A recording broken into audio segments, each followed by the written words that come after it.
what happened in the last session? Can somebody recap that for us, please? Well, hold on. Let me get the session notes. So we started with being in the cultist after defeating the cultists and the giant minotaur. So we investigated and knocked out the female cultist. Vinmock would trace the symbols that were carved into the minotaur. A random baby cow would appear out of the pool of black blood of the minotaur. Sebastian was having none of our shit and wanted to leave. We paid him enough to stay. Unfortunately, the baby cow had to be killed as it became like every other animal and wanted to kill us. We would then encounter a cyclops on our way back to Mystcliff to give the church the cultist along with the journal. We would end up fighting the cyclops, and it would run after being severely injured, and we would then track it. Vinmock would end up being the one to finally kill it. We would also find the caravan that Samara was tasked with finding and returning 16 bags of flour back to the city merchant. The guy who was giving a sermon out in the courtyard that only Samara could understand has been doing it for a long time and is now starving to death slowly. And the crowd and the church have looked into it, but basically he's just dying. And then my notes go weird. Why did they go weird? Someone continue on. I gotta reload my notes. Got really weird. I don't know why. The sermon was being sung in reverse, too. No. And Samara was able to get one phrase out from the whole thing, which I do not have written down, unfortunately.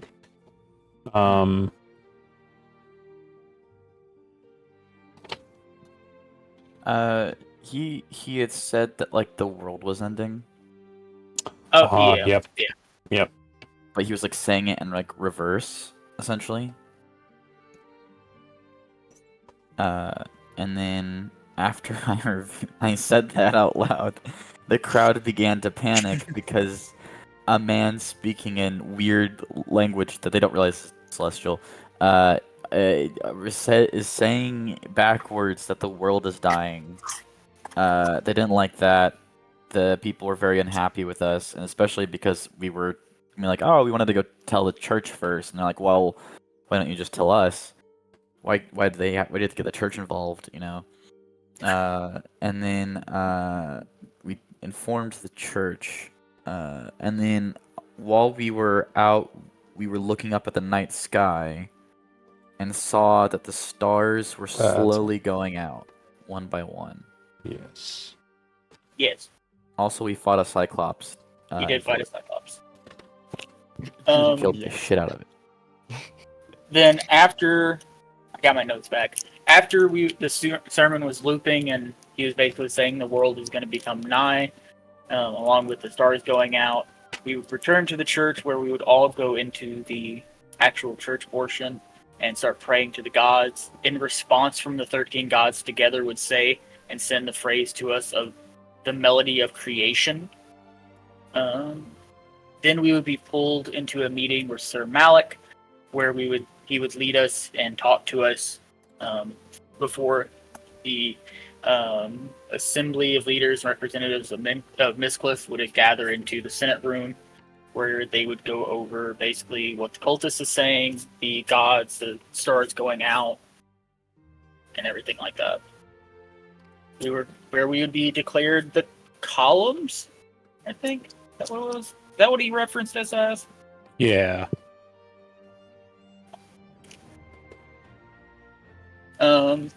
We'd also get praise from the Senate about killing the Minotaur and the Cyclops heads. Also, this was the first appearance of the Minotaur on Naphis. Now they have the pickled head of that for the Assembly of the Scroll. Then the leader of the Assembly of the Scroll would finally be able to decipher an ancient scroll in Old Illithrian, due to the Cultist and Journal being used as a codex to decipher it. It said that there are 3 columns to the Foundation, and it would reference the melody of creation that we had gotten the phrase from the gods. We would be released from the Assembly of the Shields roles, and we would basically be put into the hands of the gods to figure out what's going on and trying to prevent the world from ending. And at the very end, after the session would end, a lot of the senators and representatives would try to talk to us, but Sir Malik would use his guards and escort us up to his private chambers, and that's where it ended.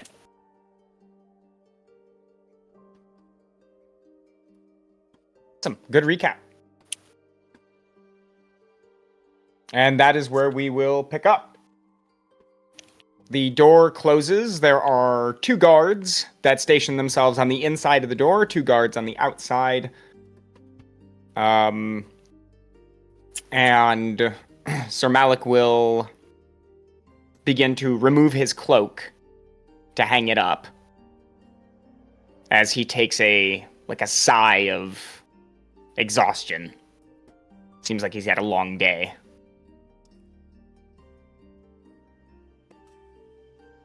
Yeah.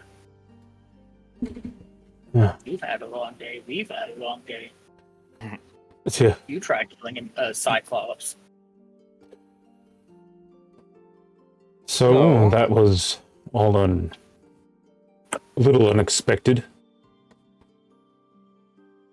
He gives a nod and turns to you all and says,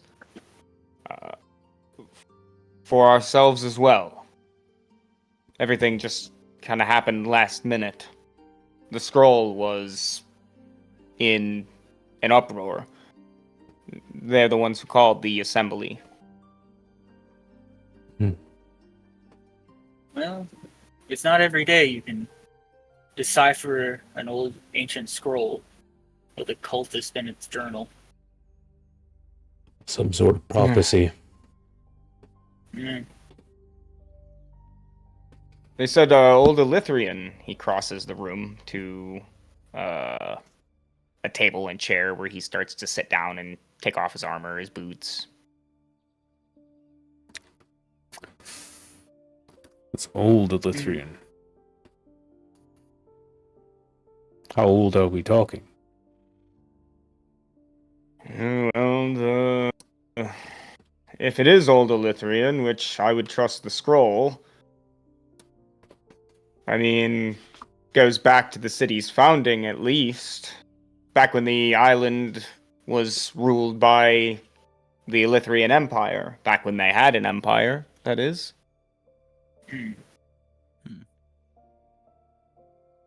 I don't remember dates very well. I'm not...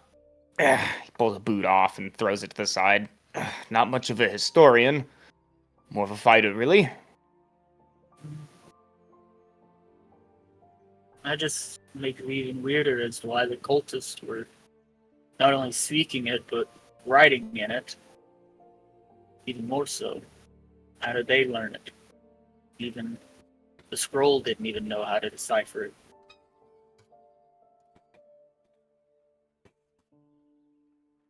The eggheads! He pulls another boot off.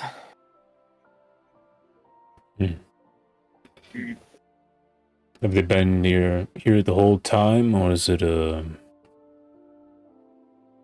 old becoming new? They rediscovered it, maybe. The woman you brought us was... She wasn't old.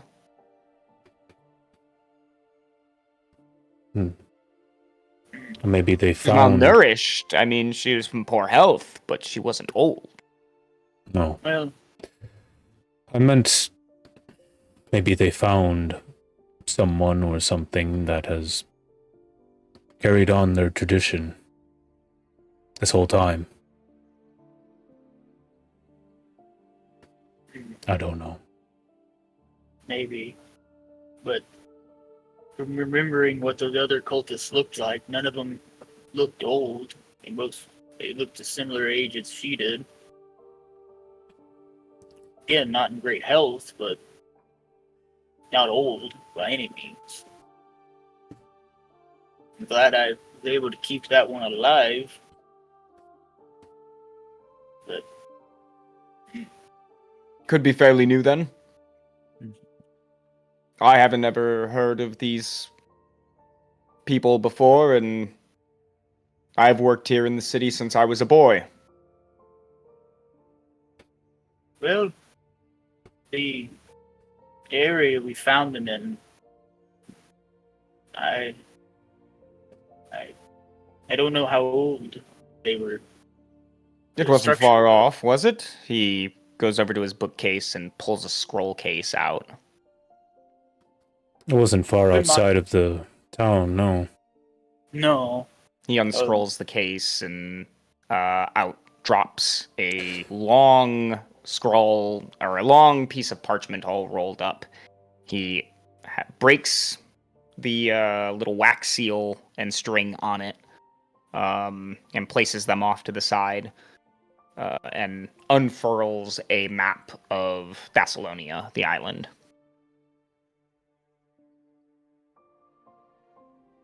And he says, where did you find it exactly? I'll point It at was the right map about where- there. around there. It was It's Uh, not that far off. Rolling farmlands mostly, small isolated hamlets. yes. Our guide Sebastian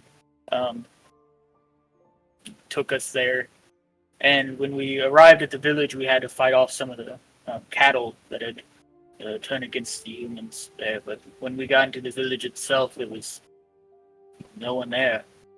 And while we were investigating, we found in one of the houses a sinkhole had opened in the middle of it, and we went to investigate, and there was just at the bottom of this pit, just piles of bodies, both humans and animals. Well, your guide also had illegal contraband on him. Are Well, you sure he didn't lead you there purposely? Well, He was too considering much of he a coward to be able to do something like this.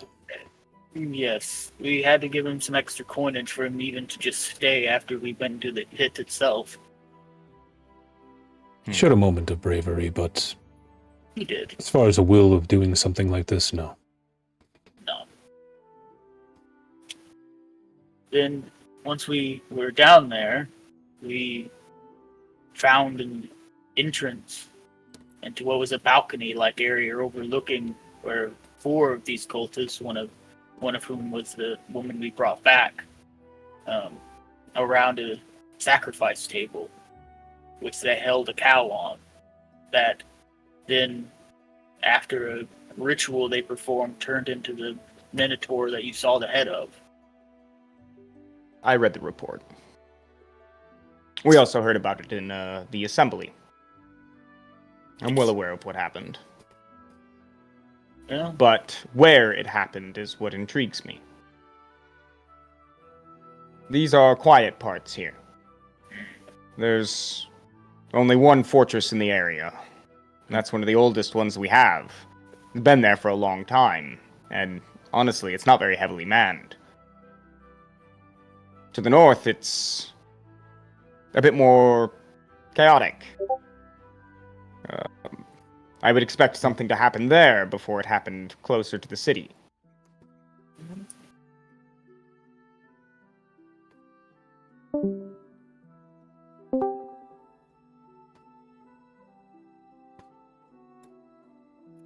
How many? Do we only have one fort active on the island? There are several. Some are bigger, some are smaller. But two of the largest fortresses exist here He points to the spot on the map. And here.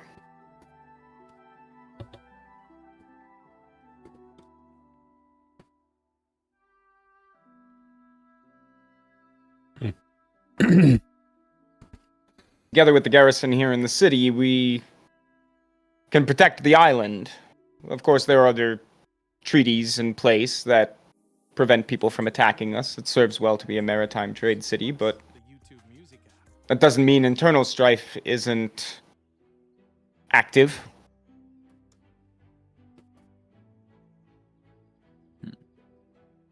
Especially now. The food is scarce. Money isn't moving.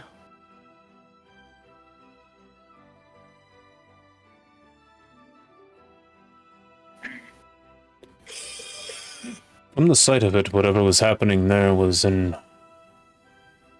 I would guess that it was in a plot for a long time. This wasn't something that just happened overnight. What contacts do we have at the fortress there in the center? When was the last time? Of course, we have. When was the last time we heard from them? Yes. Well, we haven't heard from them in about a week, but we don't hear from them often for that long. Communication is sporadic. Again, nothing really happens around that area. Constant communication is almost kind of unnecessary. It's a waste of resources and men. Right. They check in when they need to.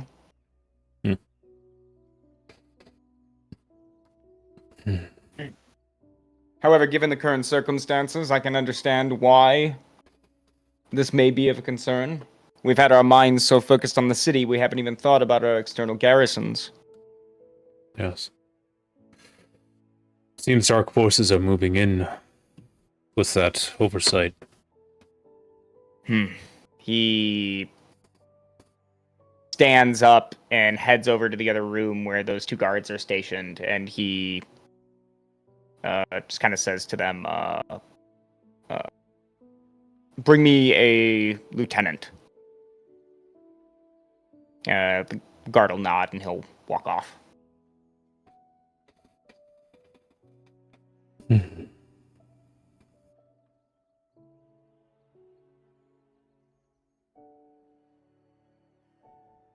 I feel as though we should do as much as we can, but there's also a matter of what we've been called to do. As of this point in time, you are no longer members of the Assembly of the Shield. You've been honorably discharged.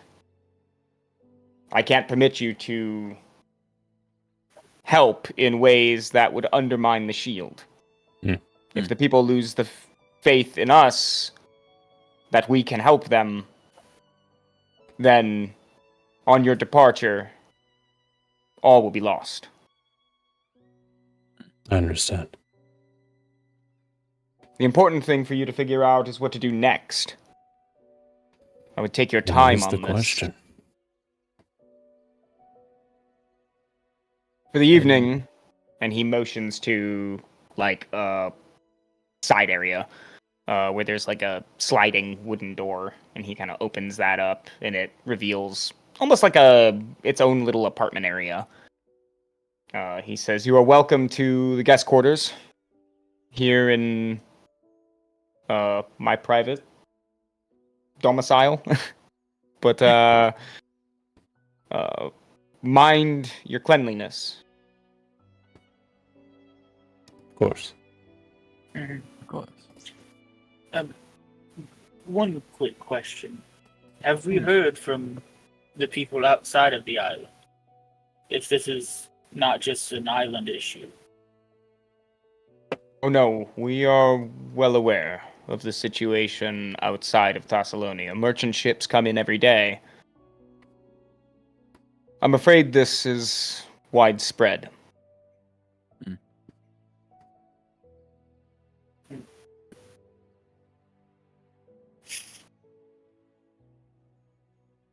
Okay.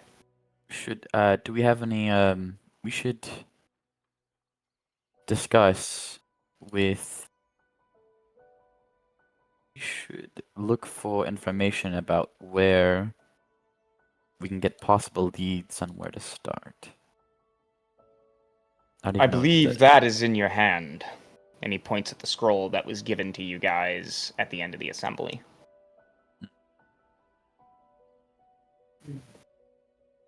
Yes. We must read our Elder Scroll and see what information it can give us.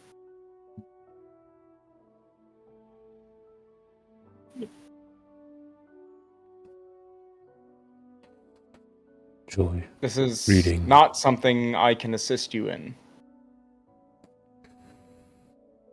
Well, But of course, if you need anything, there are men that are just outside.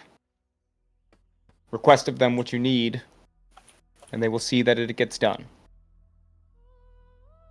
Within reason. Mm. Mm. He gives you like a solemn nod and says, I will be just in this room over here. You come get me if you need me.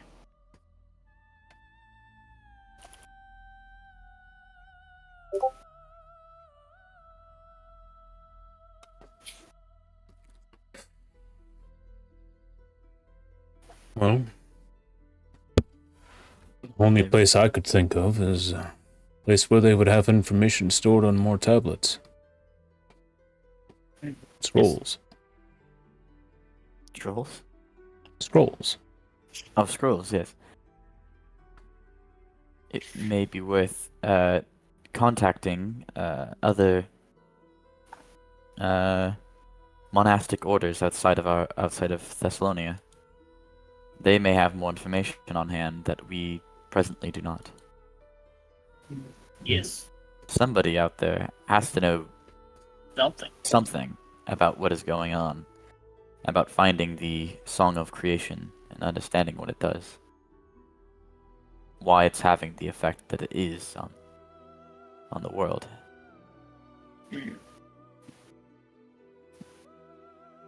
I feel tomorrow we could go back and ask some members of the Assembly of the Scroll about other orders who could potentially have information for us. Yes. But for now, I feel we should probably read over this scroll, see what all it contains, see if it has any hints of itself. Yes, let's read this. I need a refresher on what it even says. Samara, you got this. Where I will read the scroll. So you pop the scroll out of its case. It is a thick parchment that feels old.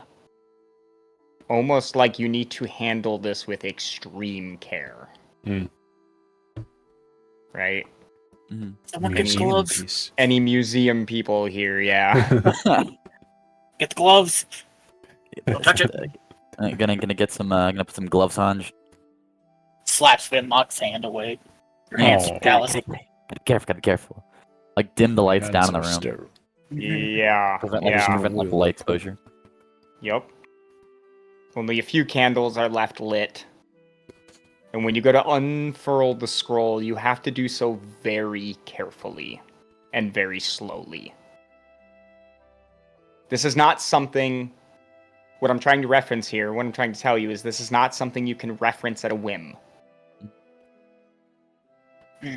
Understandable. You go to pull this out in the open environment that doesn't suit it, you're going to pay for that. Can I... I'm gonna pull out my own clicker for supplies. Okay. And I'm going to... I think this is the moment right now where we can take notes of that scroll. So that way we can look back at this information without having to and if we need to use we don't have to like sit here and detail every single thing in the scroll, but Well, here's the cool thing. So, alongside the scroll is a small piece of paper, or a small piece of parchment, much, much, much smaller. Mhm. That is the alphabetical key. And so, you're using your calligrapher's tool, so I'm not going to make you check about how accurate you're recording it on that side. However, there is an intelligence check required for you to decipher the scroll as you go down. Okay. So this would be, I don't know if I want to tie it to our, well, this is a religious text, actually. So I will allow either intelligence, arcana, or wisdom religion checks. I'll use religion. Okay. While I roll a 19. Samara is copying everything down, can I go over and talk with Sir Melrick? Sir Melrick. Melrek. Melrick. Malrek. Yeah. Melrick. Malrick. Okay, so we will leave Samara to decipher the scroll. Mm-hmm. Vimok walks over to Malrik's space, where he is in, not finer clothes, right? Not like nobleman's fine clothes. But he is in a finer attire, right? He's out of his armor, he's not wearing his cloak. But he is sitting fireside, on a comfy-looking chair, and he has his sword out. It is the point is in a little empty wooden pail, and he is taking a whetstone to it, sharpening the blade. And he hears you walk in first. Yeah. And he says, mind your head as you come in. This is not a space meant for someone your size. No. No place on this island has been made for someone my size. Except for the temple. No. If you may sit, I would encourage you to sit on the floor. Don't mind if I do. Sit down. Take up half the floor. Kind of creak, yeah, as your weight finally settles upon the floor. I do wonder sometimes if these buildings are going to collapse beneath me. Let us hope not. Let us hope not. Does this look sharp to you? Let's see. Run my finger on it. A little bit more on the backside at the tip there. He nods and begins to take the whetstone to it. Can't sleep? I just came in here out of curiosity about you, Sir Malrick. What about me?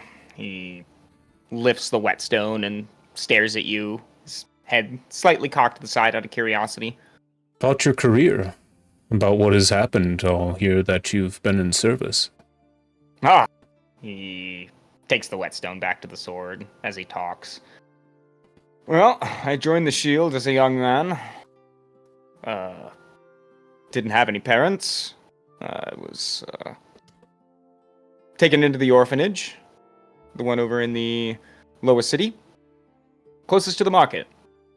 I used to spend a lot of time there as a boy. I would chase away all of the bullies to the young ladies. And he cracks a little smile. And he says, ever since then I knew I wanted to help people. Wasn't until I grew up a little bit more that I found myself attracted to the church and the ways of the gods. I didn't know you could serve the gods and wield a blade at the same time. And when I found that out, well, let's just say I had come home. I know the same feeling. For a long time, I wielded a blade with the only purpose of destruction when it seemed at first. But over time, purpose revealed itself in a way of providing for other people, serving other people. And eventually the calling happened, and here we are. Well, I cannot begin to understand what your calling was like. I can't say I've ever heard the gods speak to me before, except through fate. Their voice is unlike anything that you would imagine. Like waves of a maelstrom all crashing against the rocks. All in unison. Separate voices, but all the same at the same time. I cannot describe it to do it justice.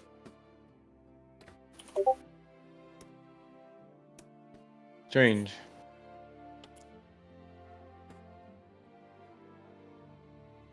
Well, that must be exhilarating and terrifying all at once. It is. So, where will you go? What will you do? Do you know yet? Well, Eleutheria comes up a lot. Old Eleutherian. An old Eleutherian scroll. They had an empire here. I imagine that if there was any information to be gathered from a single power, I imagine they would be a good place to start. Some old library or something holding old tomes of old Eleutherian that we now have a cipher for. Well, I know I have around here somewhere a history book of Thessalonia. I haven't read it in well over a decade, but you're welcome to it if you can find it. He's kind of like looking around and like, he's got that look of wonder on his face. Like, where did I leave that? Do you have the color? What type of cover are we looking for? Check the shelf in the other room, just on the other side of the door. Go off to the left. Yeah, the left, that way. Yeah. I think it's green or blue. It's like a turquoise, maybe. Begin to scan the shelf. Give me an investigation check. It's gonna be Mock is colorblind. They don't know what colors are. Wow. Could be.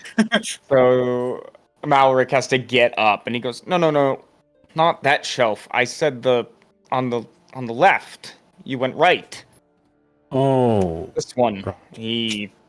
Here it is, and he yanks like a turquoise or like seafoam green book off the shelf.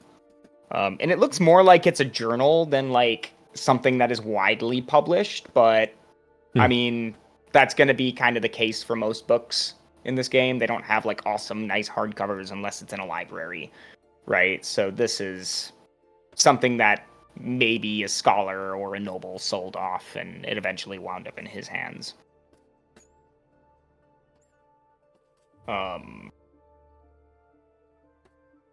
But it is entitled Mystcliff, the Seafoam City and the Grey Harbor.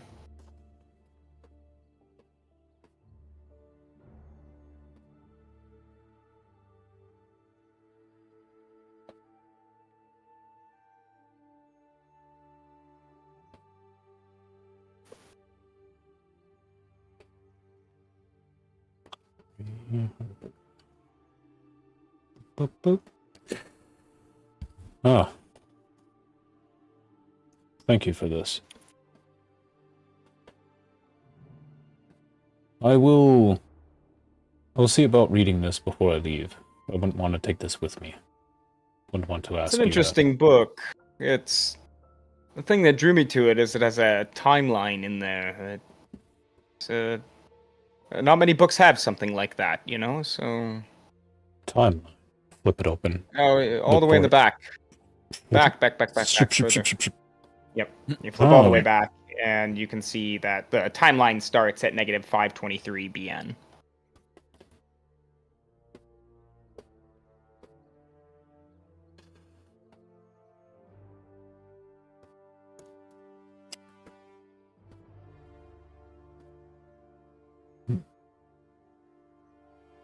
Once again, to anyone who's a little unfamiliar with the way the calendar works, BN stands for before necrophage.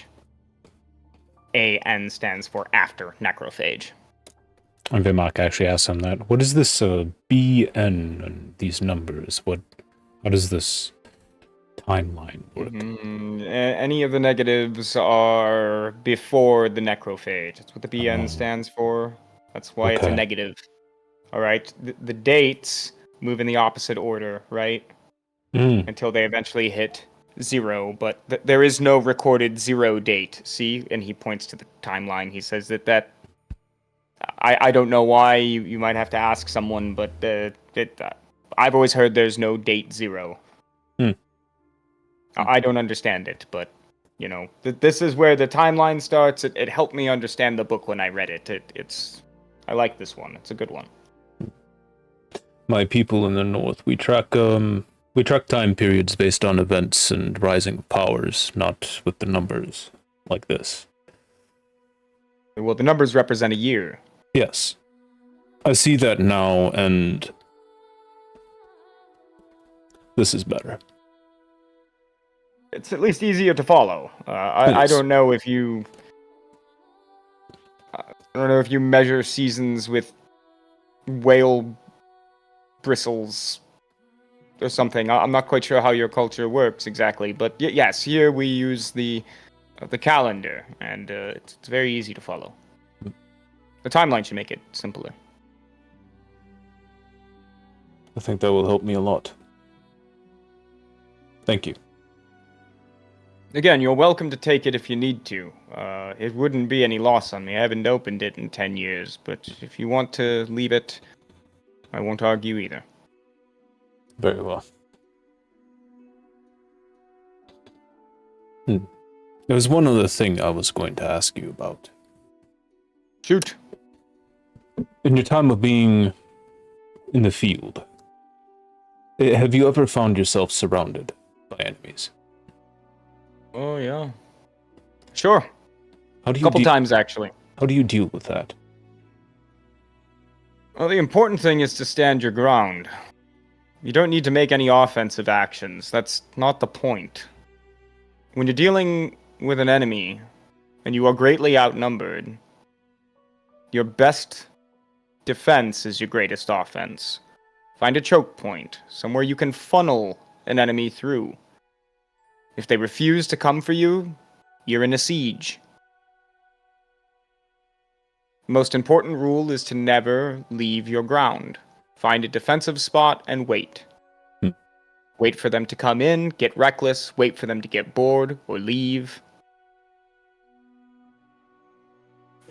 But you never back down. Not when you're up against overwhelming odds. The moment you try to run, the moment you try to escape, that is what they're waiting for.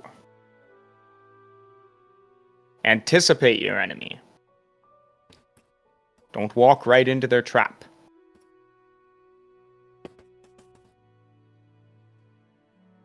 Understand.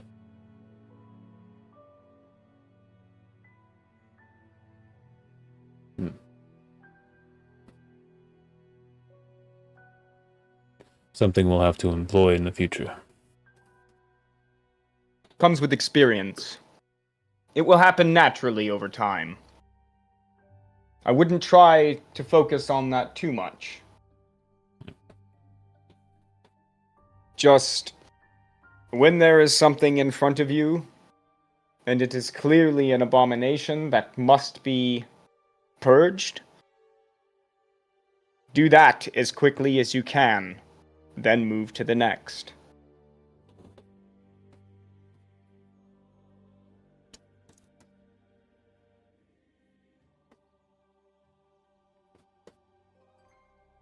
Everything else will come naturally. He grabs another short log from next to his chair and chucks it onto the fire. Moves it around with a big poker.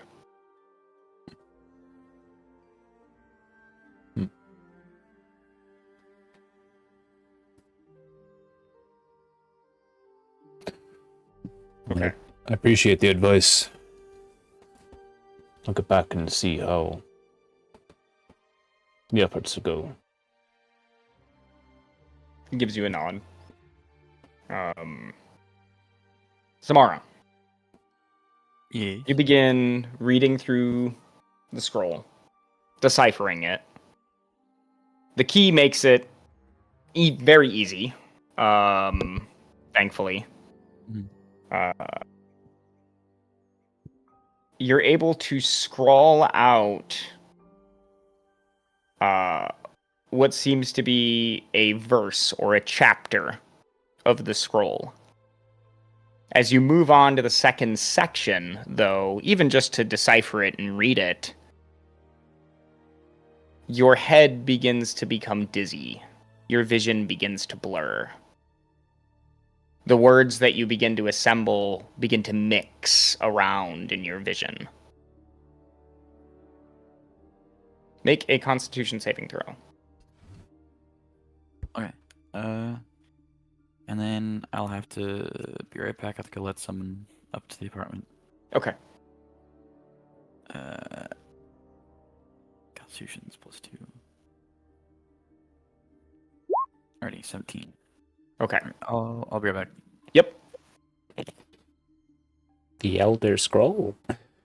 That's what my mind immediately Love went it. to.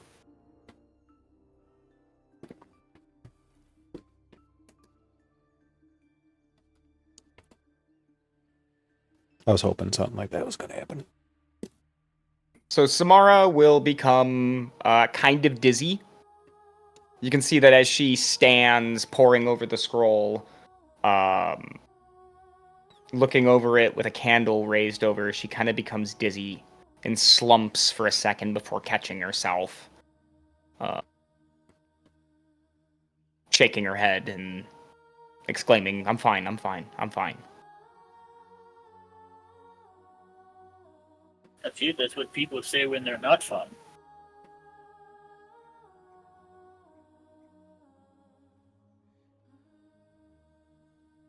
We'll wait for Samara now here for just a second. Yeah. While we're doing that, I'm going to go check my washer. Okay. Minor break in the middle of the session. That's okay, though. Yeah.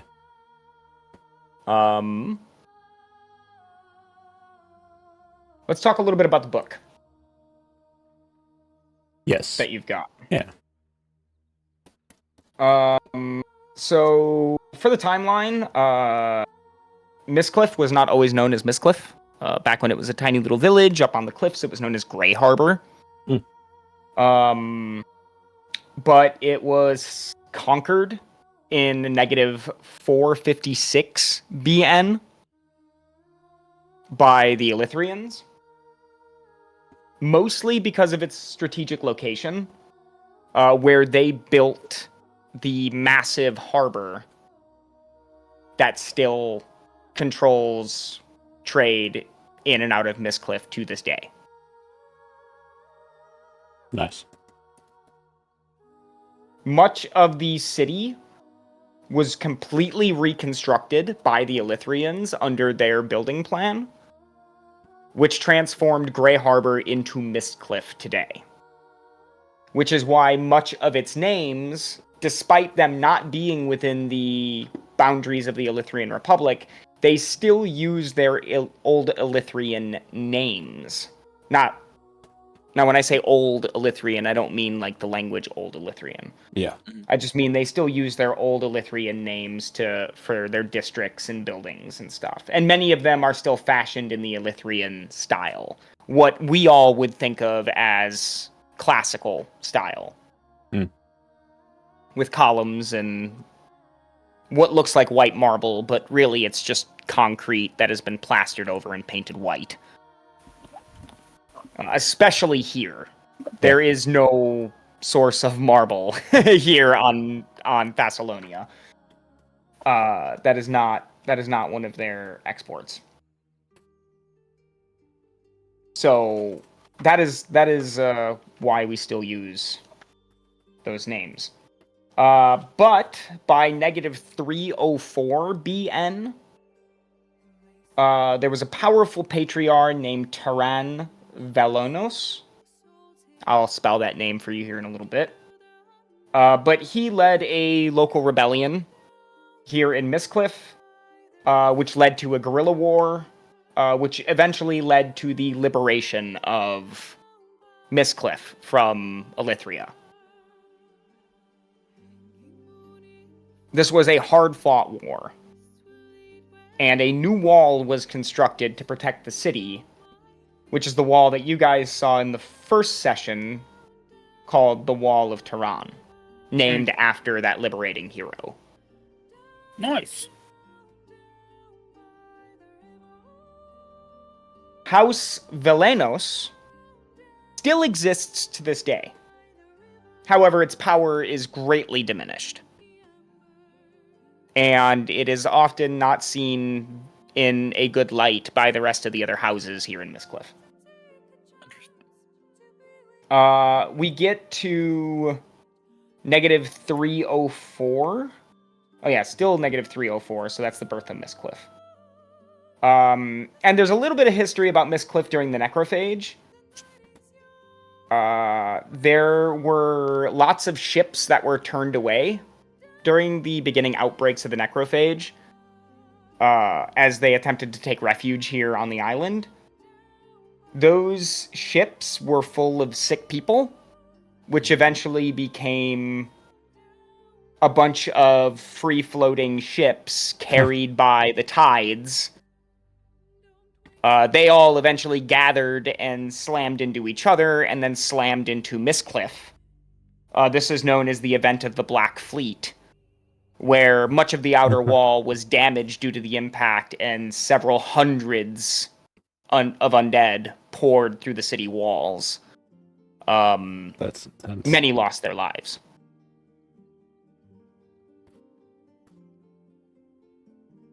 There was an outbreak that happened in the lower district as well, which led to the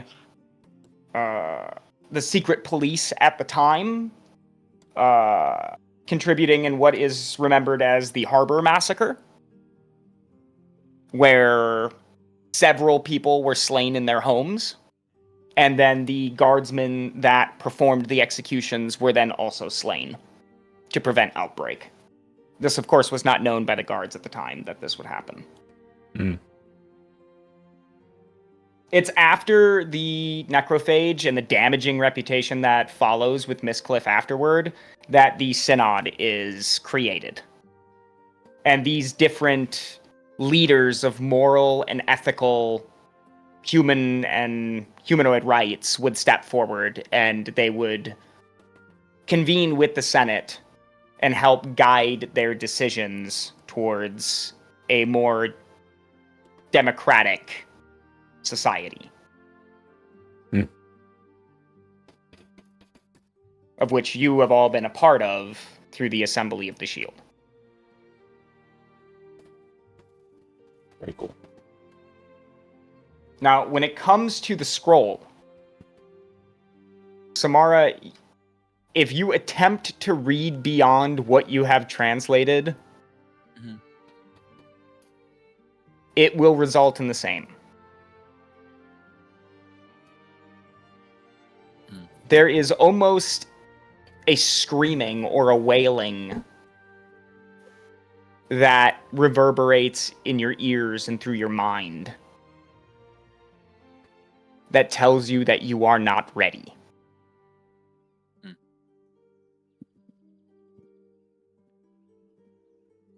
But you have at least deciphered the first chapter.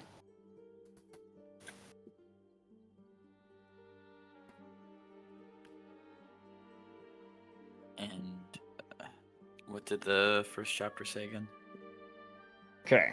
So I will make this available to you guys here in a short time. Bear with me for the moment as we read through the first prophecy of the scroll. When the world drowns in discordant dawn, and silence seeps through song and stone, 3 shall tread the path beneath the skyless vault, where memory coils and forgotten things dream.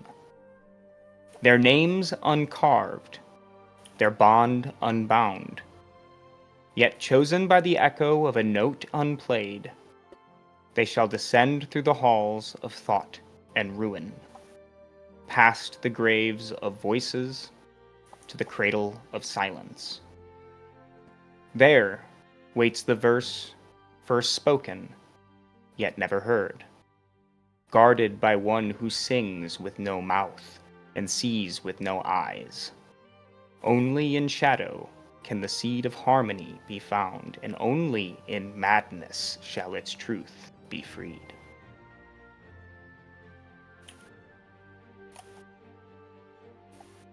Well, that's not terrifying at all. What is it? What is any of that supposed to mean? Oh, no. I will make this available here very, very shortly. I don't know, but it obviously is referring to us. We are. I mean, not to be too arrogant, I guess, but we are the 3 that have been sent out, and it mentions the 3 going and finding the pillars and finding the graves, and maybe it isn't us, but it's As close as we got for now. yeah, and it's certainly odd that it's picked the number 3. It is a little weird that it's going 3. You would think that it's such a important world event, it would be more, but 3 is a good number, I guess. Hey, 3 is all it needs, I guess. this is true.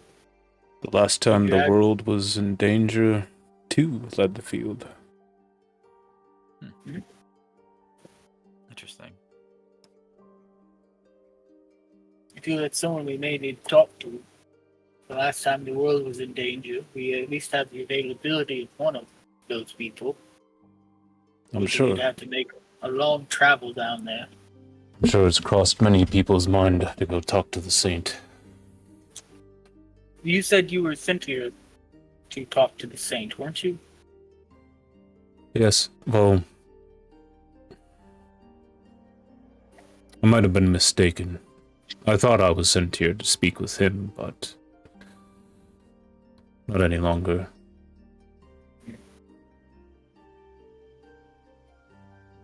Well, I think it was just him getting me here. this is true. Well, it wouldn't hurt to, if we ever were down that way, go and speak to him. Might have some good information for us. Probably. Or he doesn't know anything. This is also the possibility, but it's better to at least ask from someone who has dealt with such an event of this scale before. And if he's worked closely enough with the gods, he might have some inkling as to what's going on and why this may have started. I'm sure we will be going to pay him a visit.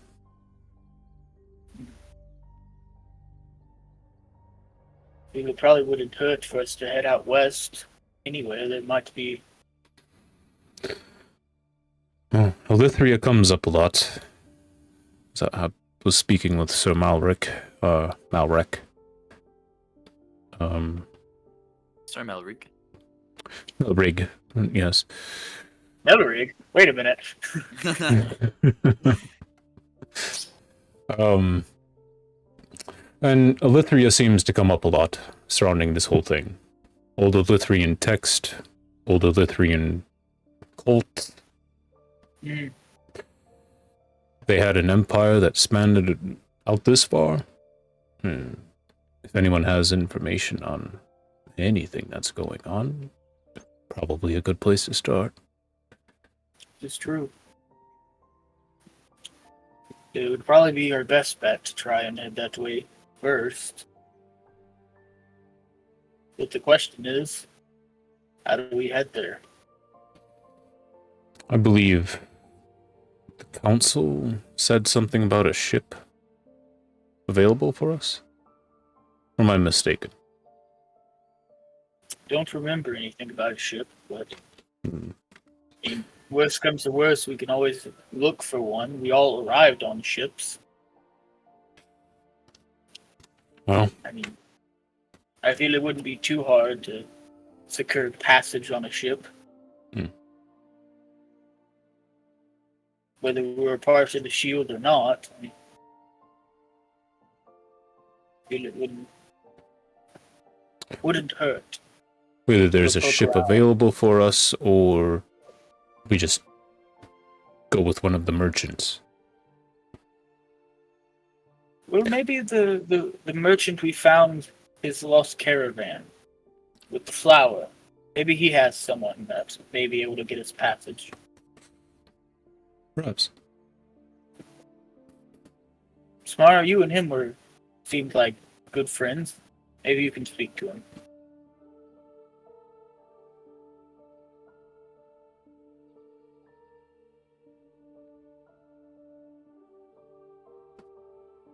You alive, Samara? Sorry. Headaches have claimed her. No. Are you okay, Samara? Your eyes are all bloodshot. Oh yeah, I got very distracted by a bird flying overhead. We're How did- indoors, Samara. how did What are that you get in talking here? about? Hey, where's the I'm bird? thinking, I don't see a alright. bird. Wait. Get down here. Hey! Maverick, you have a bird in here. Did you leave the windows open? They didn't teach me how to handle my attention deficit disorder very well in the monastery. God. Got it. Got it. Thank you, Mallory. I mean, Vimok. Throw Oh it my out God, the they're window. Just It's getting worse than we thought, Vidmock. She's They're mixing sneaking up into the with buildings each now, other. Vimok. The birds! Are the birds speaking to you, Samara? Are they telling you things? No, they don't speak at all. They're just very aggressive. Are you carrying seeds or something? No, well, have you seen the animals? They're going crazy. Well, not the fish, apparently. The fish seem to be fine. Okay, and are birds fishes? I mean, they're the fish of the sky. That's not the same, though. That's not the same. And you have to know that's not the same. How should I know that's not the same? I don't know your human culture sayings. I am sorry, but have you seen a fish with feathers? No, they have scales. I have seen a Have fish you with seen feathers. anything? Hey, see, there you go. Have You've seen a fish with feathers? Yes. Oh, Flying wow. fish of the north. See, there you go. See, I'm telling you, Samara. You really need guess to I'm learn wrong more about about the that, world. Have I you get seen it. birds with scales then?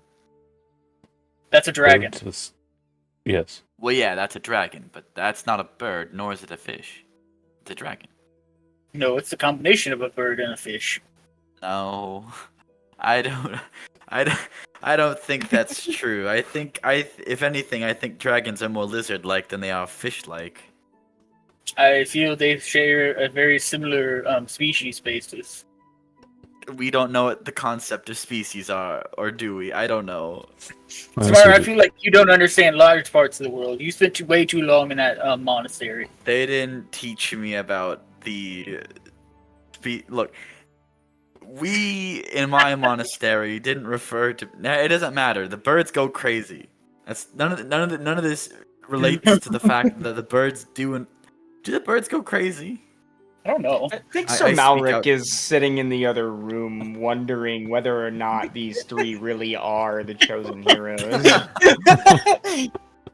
Mr. Malric, Yeah. I shout through the walls. I He scream.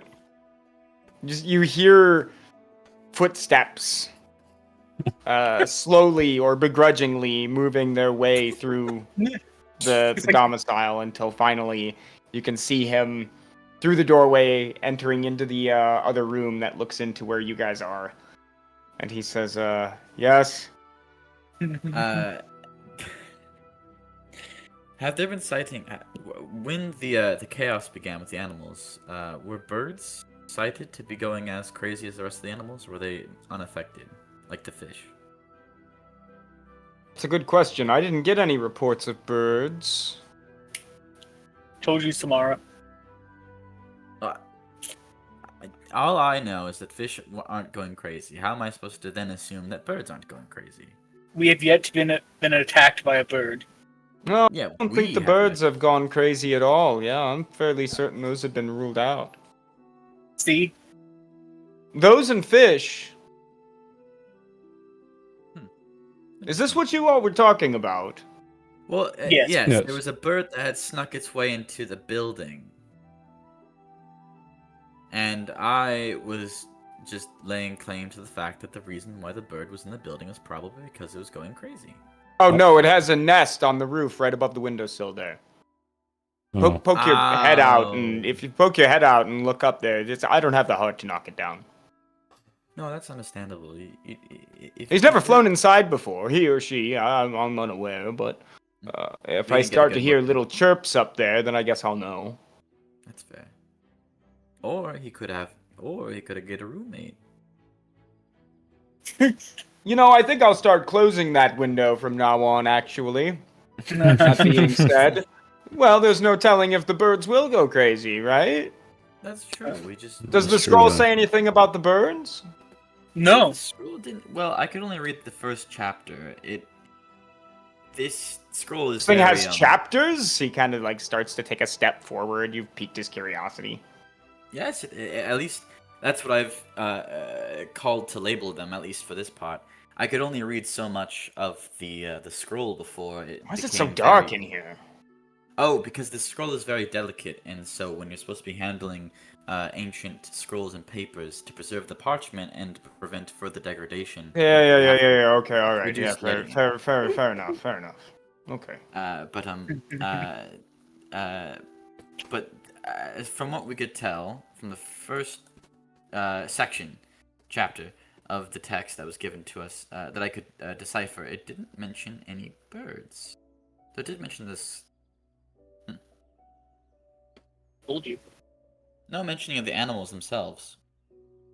So, More mentioning of the world drowning in a discordant dawn, which is not. What is a discordant dawn? good question. It's a very good question. Does anyone have a dictionary? What does discordant mean? Well, I mean, this is your womb. You not have a dictionary? Yes. No, I was asking you. No, I don't have a dictionary. Well, I've never What? needed one. Well, I don't carry a you dictionary never on need me. it. You're the captain of the. Never mind. I've never needed one. I'm from a blacksmithing family. I didn't need one either, so I don't normally carry one around. I'll pull out I'll pull out a dictionary from the almighty Book of Being. Discordant means variance or inharmonious. In the context of songs, it would mean like an unpleasant sound. Oh, that doesn't sound good. Or that the sound itself is not or is incongru is in Incongruent? is inharmonious or incongruent with So the rest of it. sun is gonna sing a terrible song. Yes, that is out of step with the rest of this the song. Are we sure it's not talking about the guy who's out in the courtyard right now? Well, no, it says the dawn. That's the sun, right? I don't know. That guy sitting down there the might be sunrise. Dawn. When the sun rises, yes. Yeah, but the sun itself, right? So it's gonna sing. Is that what this says? It specifically means discordant dawn. It could also mean it could also be speaking of like a new thinking like maybe not in like the literal sense that the sun itself is going to be the one causing the sun. It could also be like a metaphor for a new era or time period, you know, like the dawn of a new day or you know.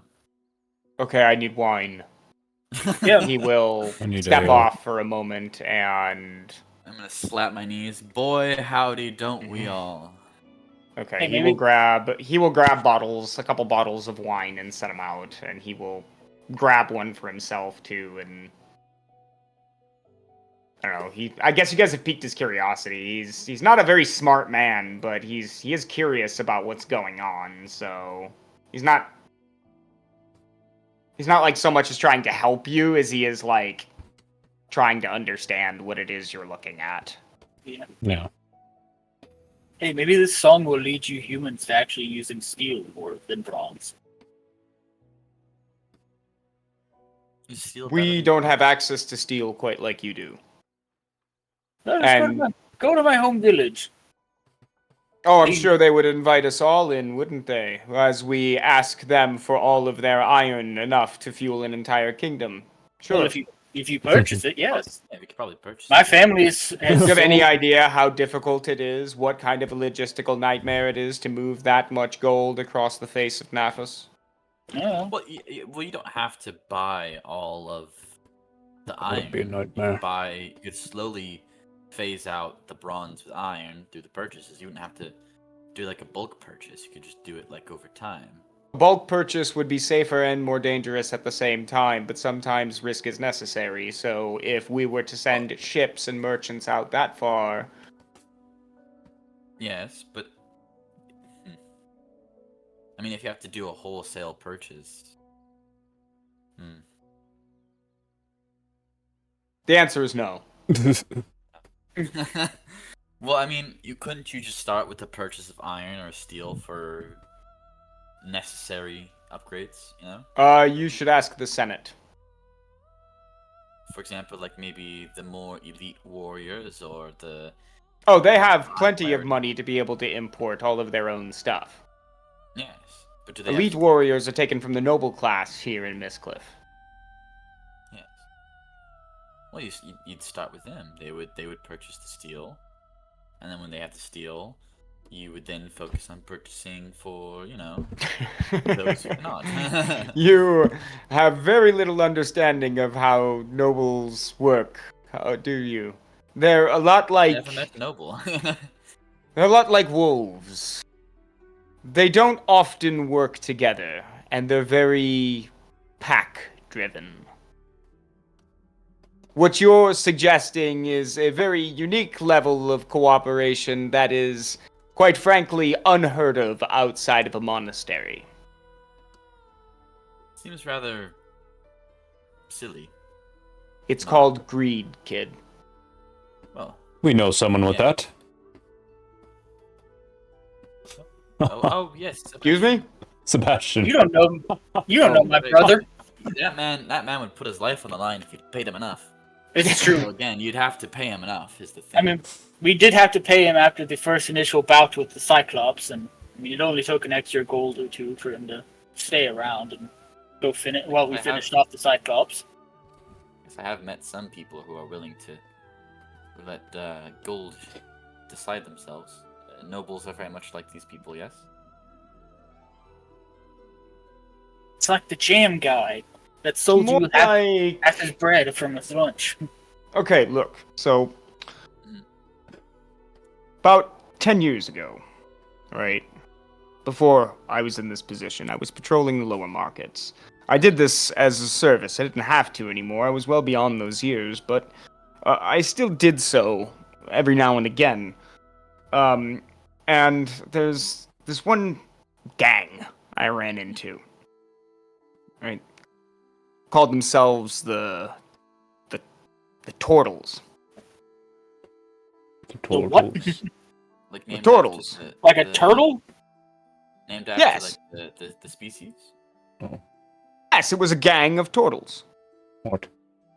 I didn't think they were found in this big of groupings. Well, they're usually not. So you can imagine how much attention they drew.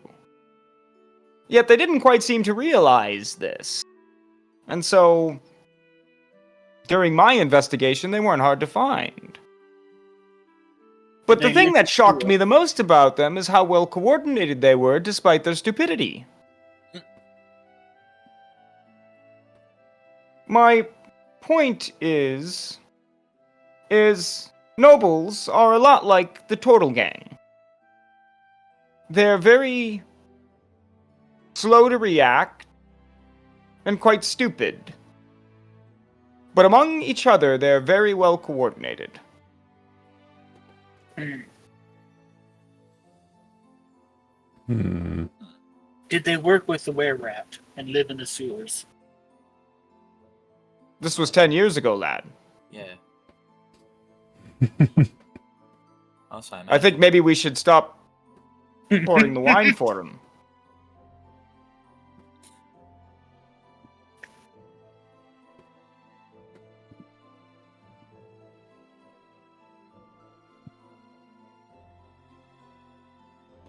You guys will continue to look over the scroll in between storytelling and pouring glasses of wine. This, I have made the first chapter of it available in Discord. Oh. If you guys have not seen that yet.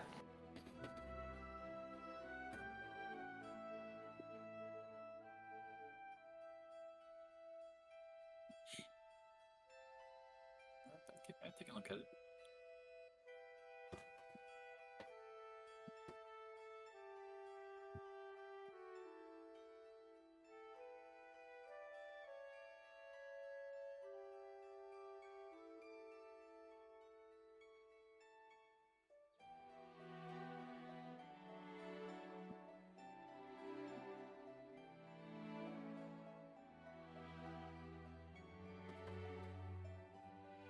Well, the first thing to look at is what is the Skyless Vault? This is true.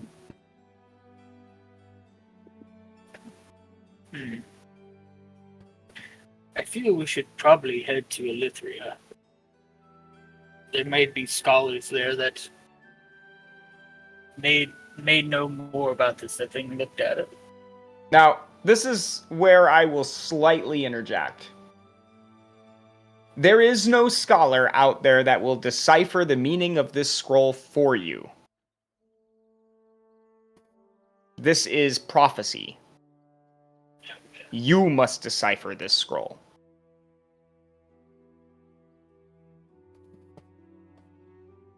That is why it was passed to you. Alright, In so- short, nobody else can read this scroll. Damn. Well, that's good to know, though. If that seems a little railroady, I apologize, but due to the nature of the campaign, that is what it calls for, is for you to figure this out. Oh yeah, but it also fits, though. Hmm.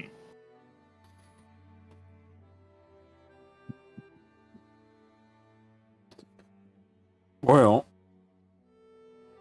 a Skyless Vault. So we're talking about something that is some sort of container without a sky. So My it thought opened her- comes into a cave. Yeah.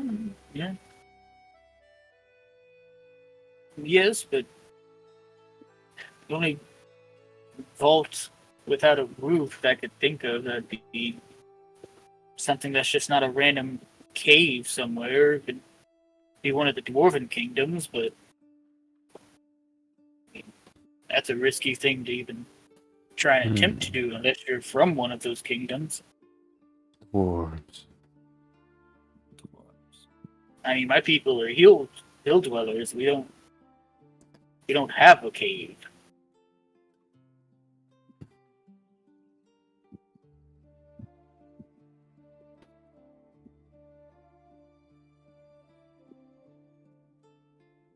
Well, I don't know of any dwarves up north. No, most of from what I was told by my father and what little I had heard from my grandparents, most of the dwarven kingdoms, the some that are left, are mostly on the eastern part of Nathis, with only really one major one being on the western. It was near from around the area I lived. It's called Dordoral. But again, going into something and not being from there is virtually impossible. You wouldn't get past the gates. Well, I'll push the gate open if I have to. Yeah, well, I mean, as a dwarf, I could attempt to try and get in, but I doubt they'd let me, having been more... Are you exiled from your people? Not my people, no. I was raised as a hill dwarf. We didn't have a cave. And our ancestors could be traced back to people from Dordoral and some of the other dwarven kingdoms, but no, as far as I know, and at least for the last couple of generations, we've lived out in the hills and kind of made our own. My family have been blacksmiths that have sold steel weaponry and armor to anyone willing to pay for it. That's how we kept our family and some of the village afloat.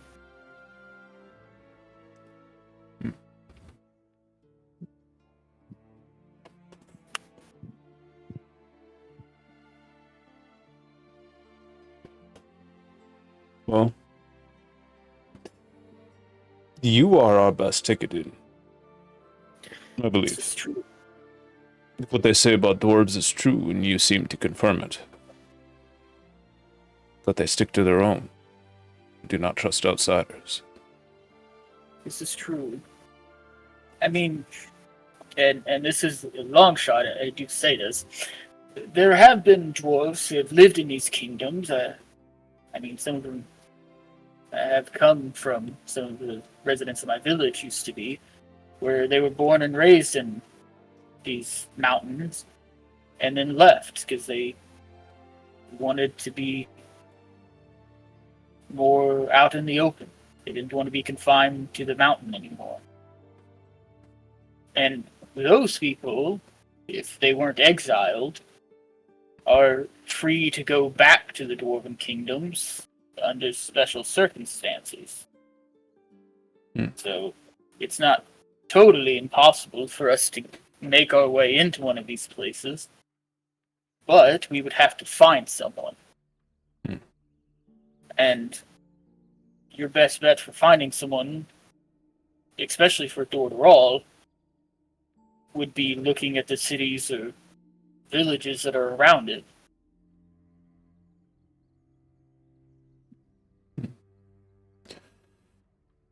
I believe if you are not able to get us in, the gods will make a way. This is true. I feel if we were to make our way west, more towards Dordoral, I feel we could always go back to my village and see if there's anyone there who may have a connection, or just talk to some of the dwarven population in some of the cities, or maybe there's someone who's more willing or knows a way to get into this kingdom without actually going through the front door.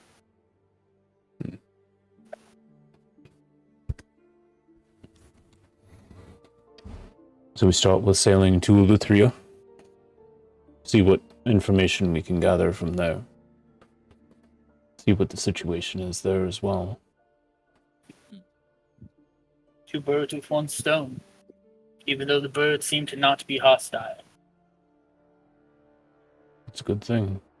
I wonder if land birds are too, like the turkey. This is true. Well, I didn't see it. The chickens went mad, The chickens did go mad. so I would assume the turkeys have as well. That's a shame. I wonder if there's like a size requirement, because birds and fish, while not very big in some cases, do have bigger things. But why wouldn't? Well, the rats went mad as well. I mean, did you see the size of those rats we saw in the sewer? Well, the smaller ones. This is true. Well, Perhaps it's something to do with just the fish in the sea. They're just land animals, specifically targeted. it's true. Well, Well, I feel to pull us back just a little bit here. Not that I want to cut off your guys' roleplay, because I like it a lot. But I will note that each line of these verses has a comma, not a period. The last sentence you guys read was not the final sentence of that verse.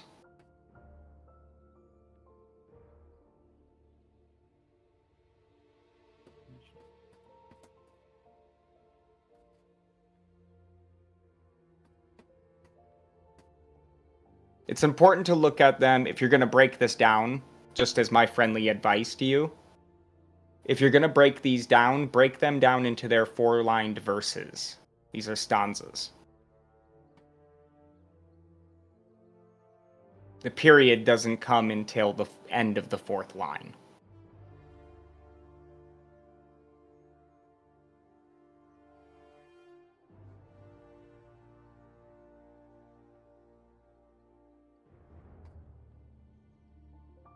What do you guys think the Cradle of Silence is?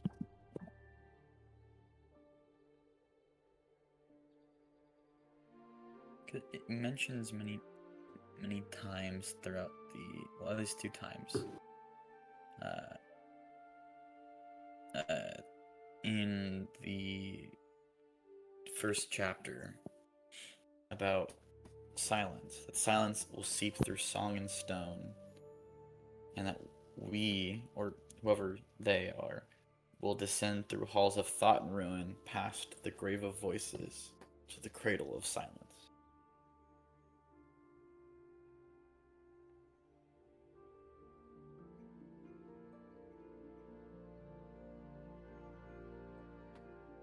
There's a lot of imagery Grades about cradle of silence. What is the verse first spoken yet never heard, guarded by one who sings with no mouth, sees with no eyes, only in shadow conceit of heart may be found. Only in madness shall it be its fruit be. What would guard? What would sing with no mouth and see with no eyes?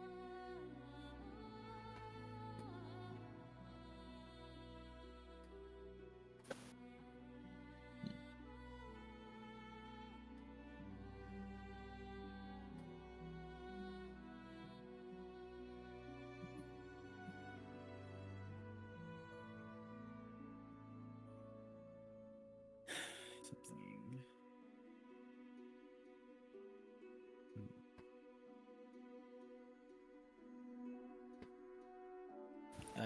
I guess it depends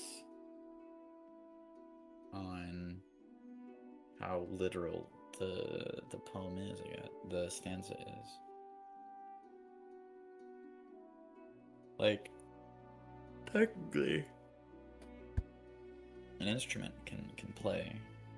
Instruments don't have mouths or voices, but singing.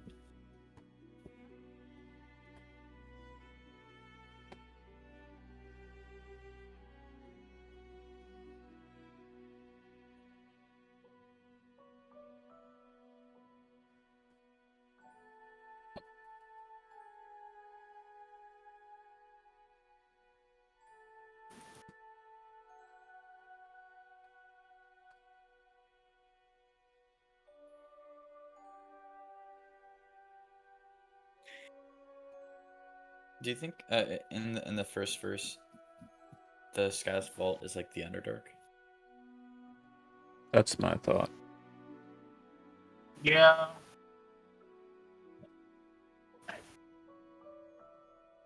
Cradle of Silence, I would guess. Could be the Ashlands or Yeah. Pandacia. Because especially with the third stance, Yeah, guarded by sorry. one who sings with no mouth and sees with no eyes, that sounds like Pandacia stuff we've had. Yeah. Shadow. Shadow, the seed of harmony. Her name's on card. We have the unbound. And chosen by the echo of a note unplayed. I'm worried about the the last line, the third stanza. Only in madness shall its truth be freed. Yeah, that's not great. I don't like the idea that we'll have to go insane to free it. But Yeah. if Or there's maybe- any place, Well, that doesn't mean that we're going insane. That means something's going insane. Yeah. madness. But So the seed of harmony, maybe we need to take to Pandacia. That's where we'll free something. Yeah, but if this is just the first chapter, though, Right.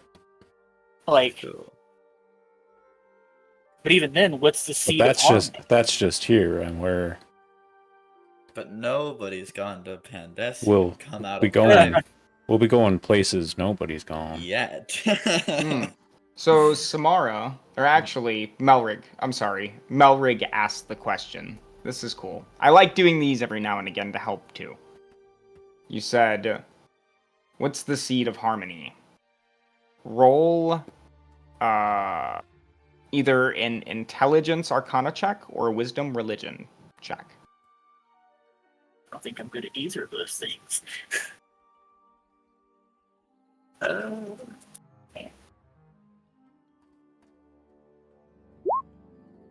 That'd be a big old 9. Yeah, nothing comes to mind. I got nothing.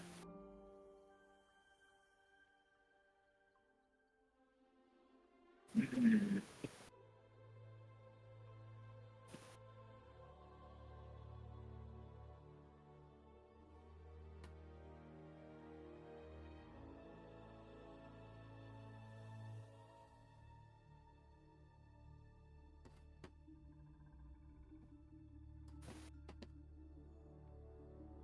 Well, again, I'll go ahead and just give everyone a friendly reminder. I like that you guys are looking at this line for line, but also don't forget the way that this is written is you can look at it and break it down line for line, but in the end, you have to put it together with the rest of the whole verse. Line by line, you'll lead yourself astray if you don't attempt to put the rest of the verse together.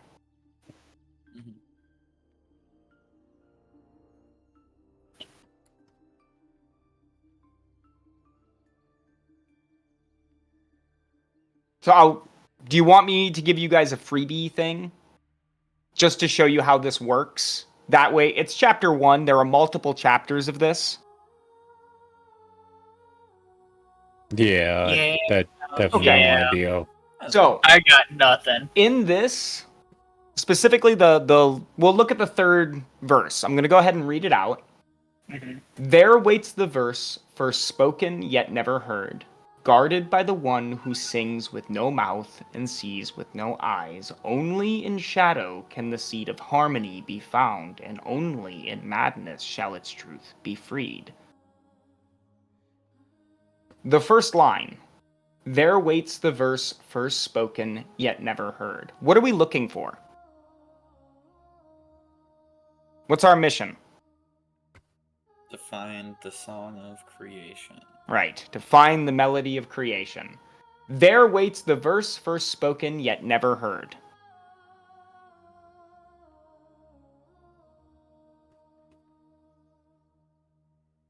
So, that must be something related to the melody of creation. Guarded by one who sings with no mouth and sees with no eyes. So it's definitely guarded. Only in shadow can the seed of harmony be found. What is the seed of harmony? It tells you what it is. It's the verse first spoken, yet never heard. Which would have Only in shadow can the seed of harmony be found. that'd be the This shadow. isn't, as this suggests, what is a seed? A seed is something yet not whole, right? Yeah. It is yet to grow. So there waits the verse first spoken yet never heard. A verse is not a whole song. And a seed is not a whole plant. Okay. Do you see how you can look at this verse for line for line, and that's totally fine, but find things that look or sound similar like this, right? Pair them together. Understand the verse.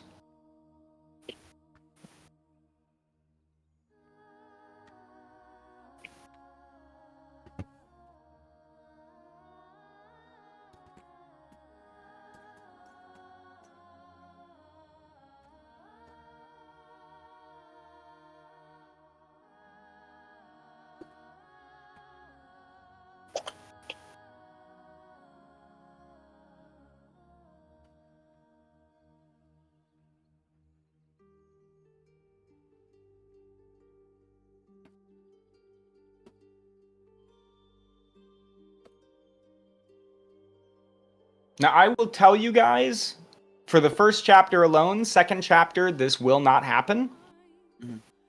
But you guys, for your first 2 verses, spot on.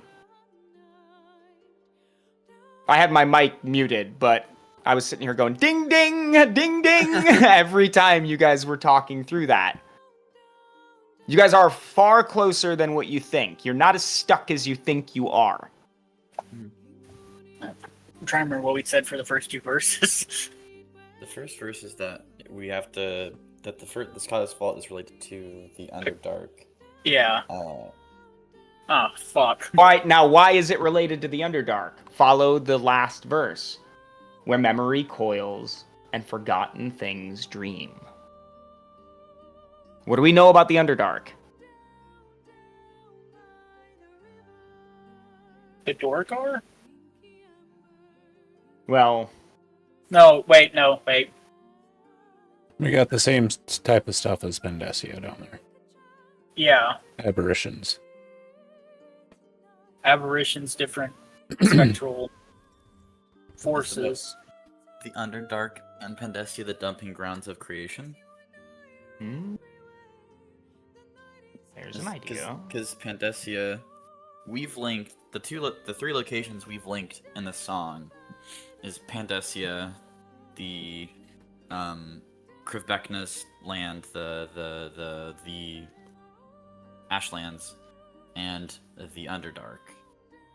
And those, if the Underdark and Pandesia is where the Crate of Silence is, and they're both connected with aberrations, then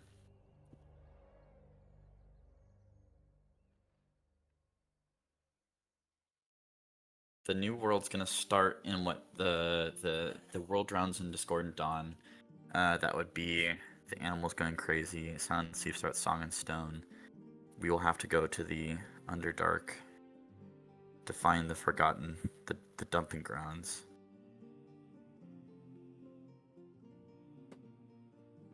Games on target. Halls of Thought. No. So we're gonna have to go to Halls of Thought and Ruin. We're gonna have to go to somewhere in the Underdark that has been long forgotten.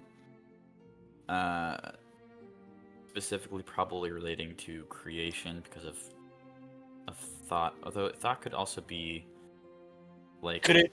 school. Yeah, but could it be because with the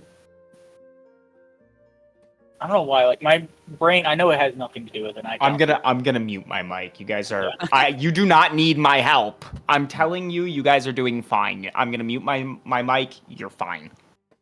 Well, it's because it says their names uncarved, they're bound, unbound, and with the Underdark, that's where the gnomes are. Mm-hmm. Oh. So they're bound to the Duergar, but yet they're. But you got to they be broke those careful bonds. you got to be careful because who is referred to earlier in the verse or earlier in the song? That's 3. You three. Yeah. It hasn't moved away from you. Okay.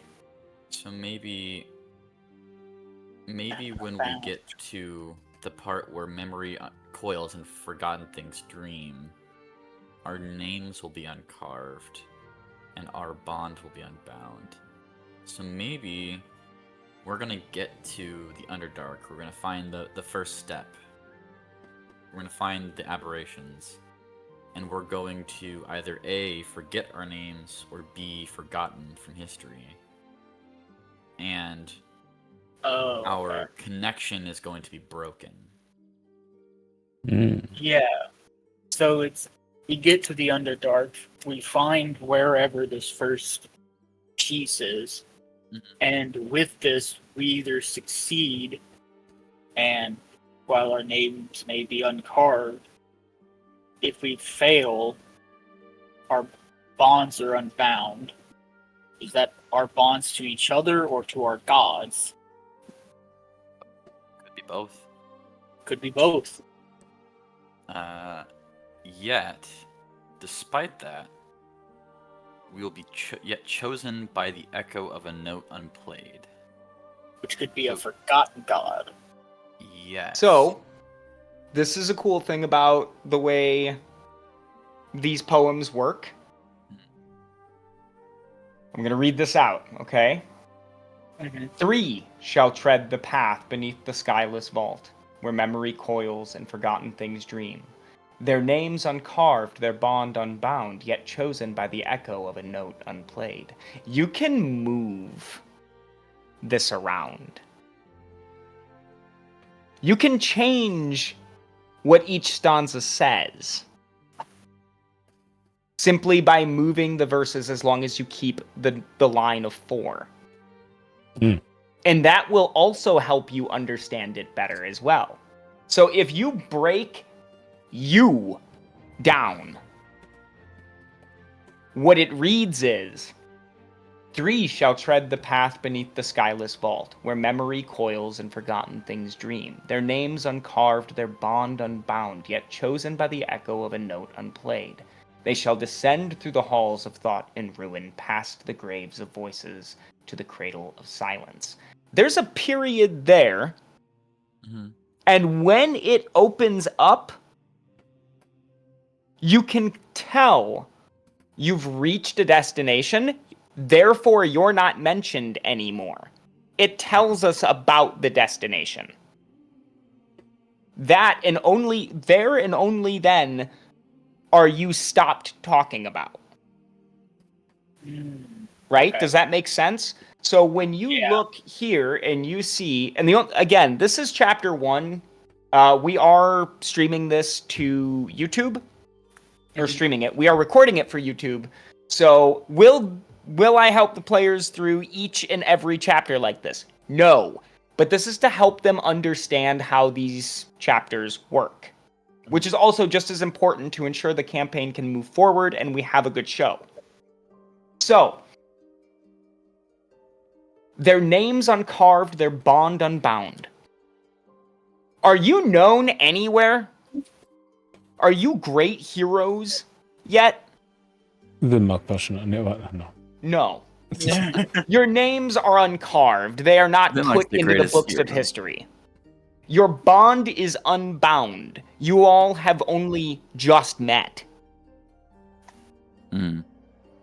Yet, despite these 2 facts, as the stanza continues, yet chosen by the echo of a note unplayed, they shall descend through the halls of thought and ruin, past the graves of voices, to the cradle of silence.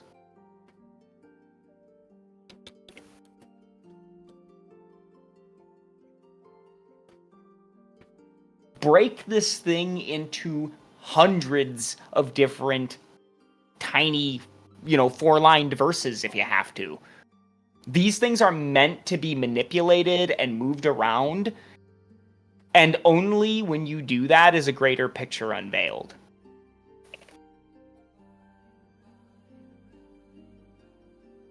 Like how I've done here. If you see that something is mentioned, the 3, that's very specific for something like this. 3 shall descend? Yeah. 3 shall tread. 3 shall tread. That's 3 people doing a verb, doing an action. Mm-hmm. That's a very specific thing to be mentioned in something like this. So you follow the 3 for as long as you can until they stop being mentioned, which is at there waits the verse.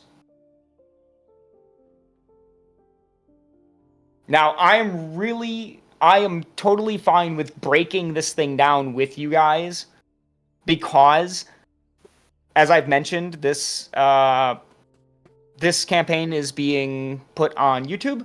If you have trouble remembering the way these work, come back to this video and just watch through this segment again where we break it down.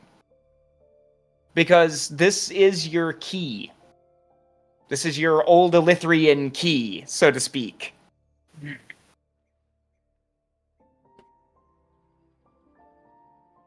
Okay. And to the viewers, I hope you guys are fine with the players getting a little bit of help, whereas the second chapter, they are completely and utterly on their own with what new information they have been given. But Christian, I think, man, you're right there. You've got it, man. You do. You've got it.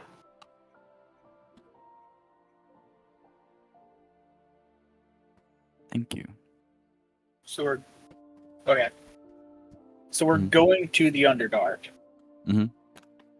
When we get there, if we're going off of this, if we're going off the thing of when the 3 are stopped being mentioned, which is the last verse, when we go to the Underdark, we will be met with that final verse. Whether that's a creature, a building, I guess.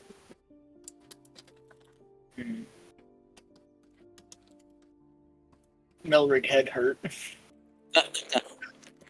Yeah, such is the way of prophecy. Yeah, reading Elder Scrolls can be tough on the mind.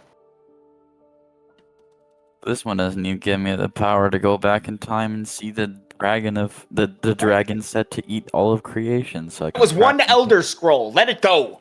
But that was my favorite one. I want it again. You can sell the Elder Scroll to like the one orc at the College of Winterhold for like $2,000. Yeah, and it's Sometimes fucking I get hilarious. desperate for money. What? Hey, it's just sitting in your inventory. Sometimes I just need a loan. Yeah, sometimes hey, it's better in the hands of a college than in the hands of my character's inventory sitting around forever. What am I I gonna don't do? know. Hey, I like power. Hey, man. I use that power very effectively to kill the world eater. All right. Otherwise than that, it's not helpful for me anymore. All Two right? whole different prophecies here. We got like several more chapters to go. As a matter of fact, I will give you guys this. Where's my journal? There it is. I devoted my nice, thick, leather-bound journal to this campaign. Which, of course, DJ Melrig already knows. Because I'm writing in it constantly. Yeah, I walk by at work and he like slams it shut so I can't see it. Yeah. There are, let's see.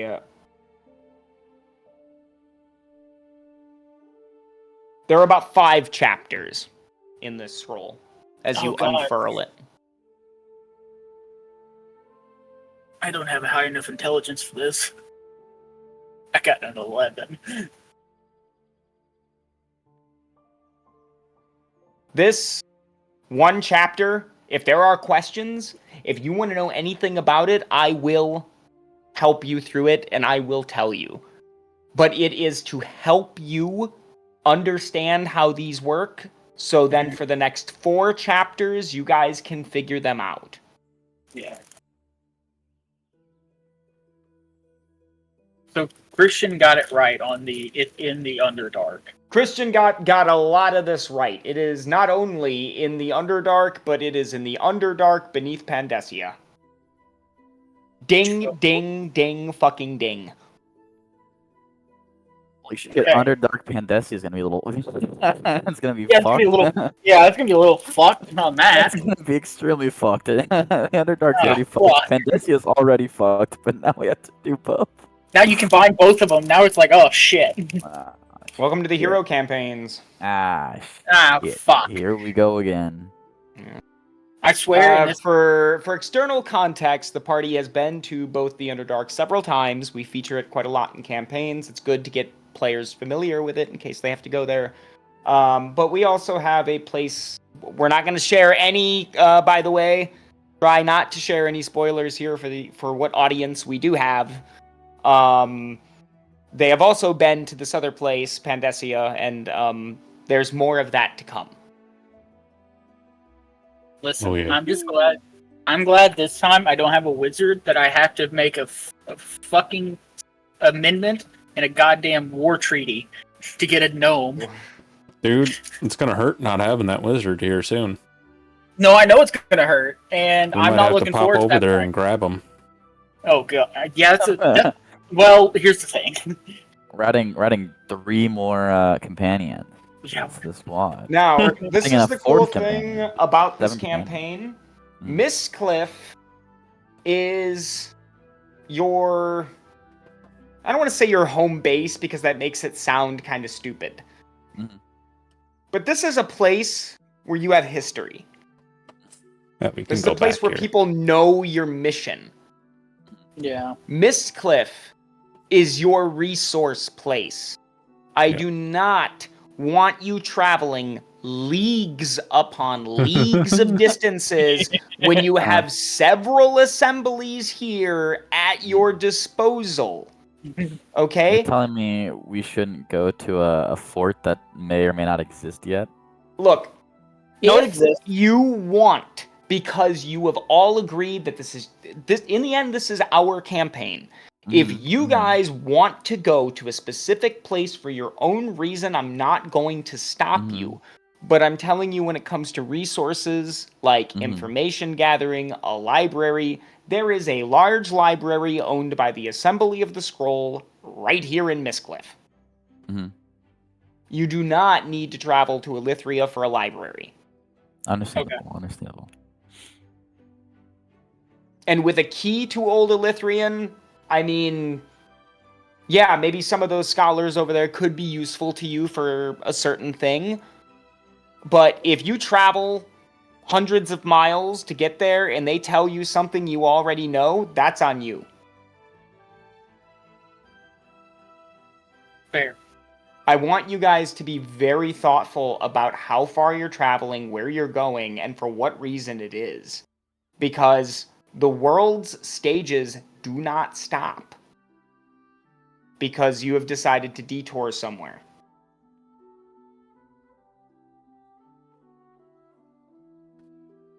Fair.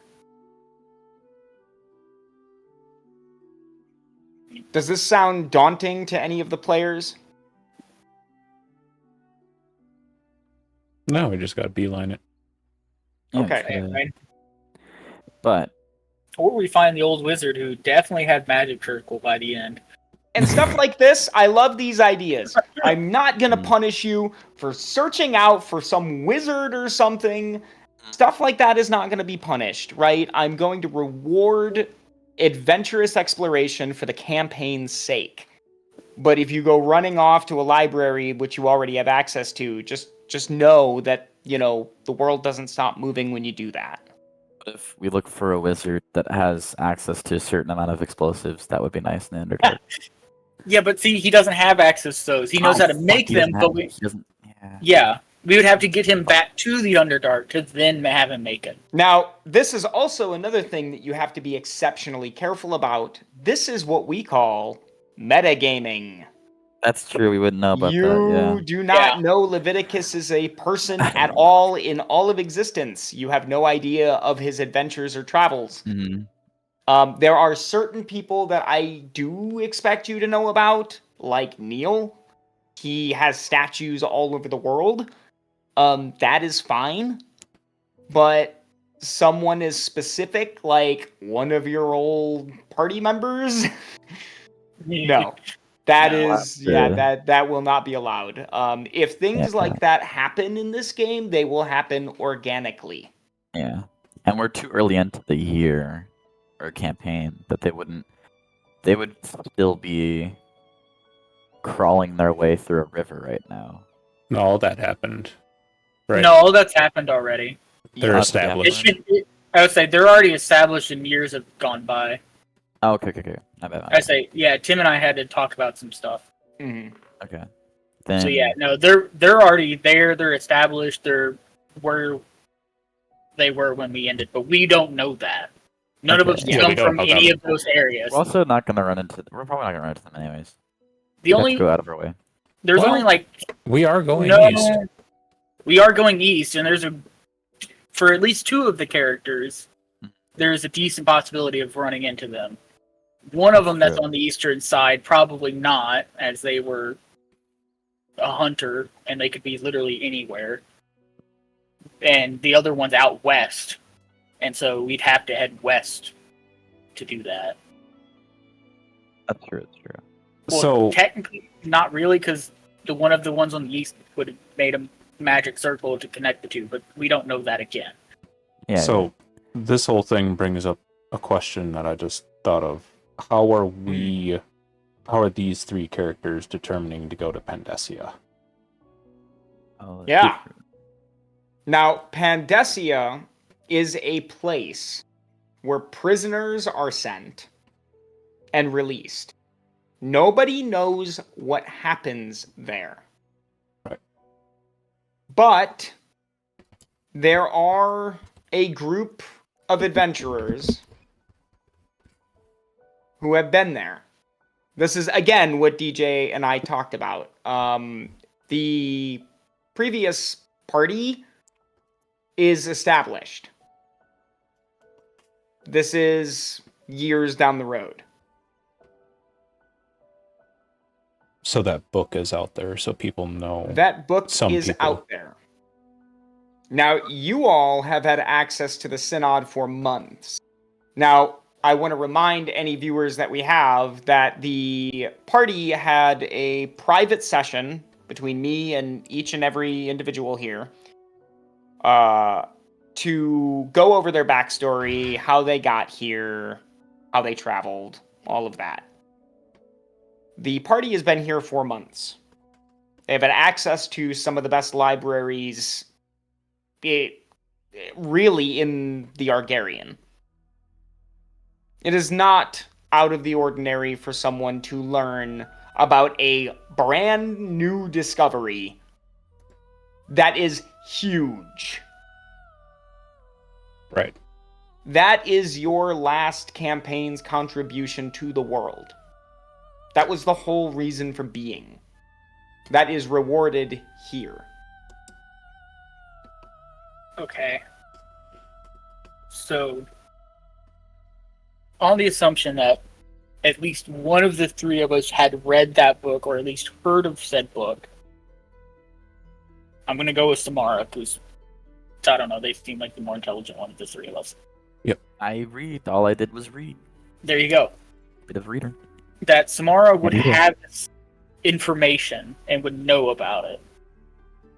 So, I mean, Samara could request the book from one of the guards standing outside the door if she wanted to. hey Samara, you want to go request some books real quick? Oh yeah, of course. When reading, I probably would have. In the past, I probably would have learned about Pandacia as that weird spot in the world.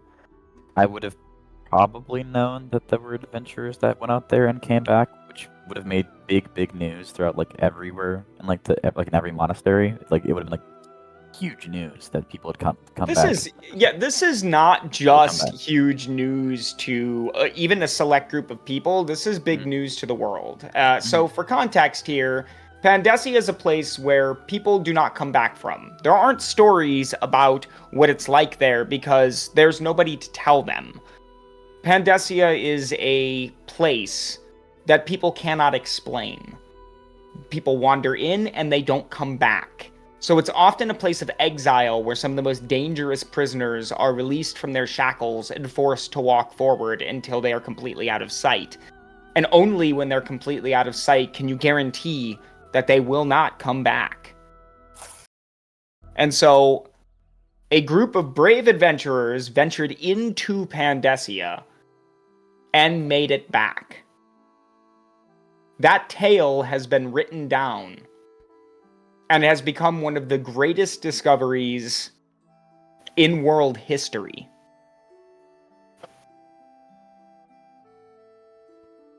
So the magnitude of this place is wide-reaching.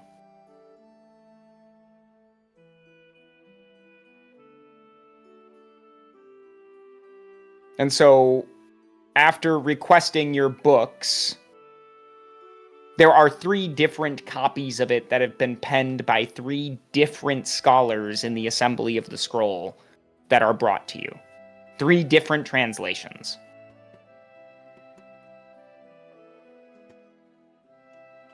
Okay. These are, of course, the only copies that the scroll has, so please be careful with them. We won't mess them up, I swear. Denmark, don't touch it. I will try not to. I'm curious about this place. It's the truth. Many myths and tales have been told in the north about Pandacia. Didn't know that people made it out. Didn't reach the ice sheets. And as these books describe, in several different languages, this is a realm of madness. A place of white sand and no breeze. A place where trees of flesh grow and scream when chopped down. A place with tunnels endlessly beneath the desert. And unexplained horrors that take cavernous shapes deeper down. Caves where the walls themselves are made of flesh. And monsters peel themselves right off the walls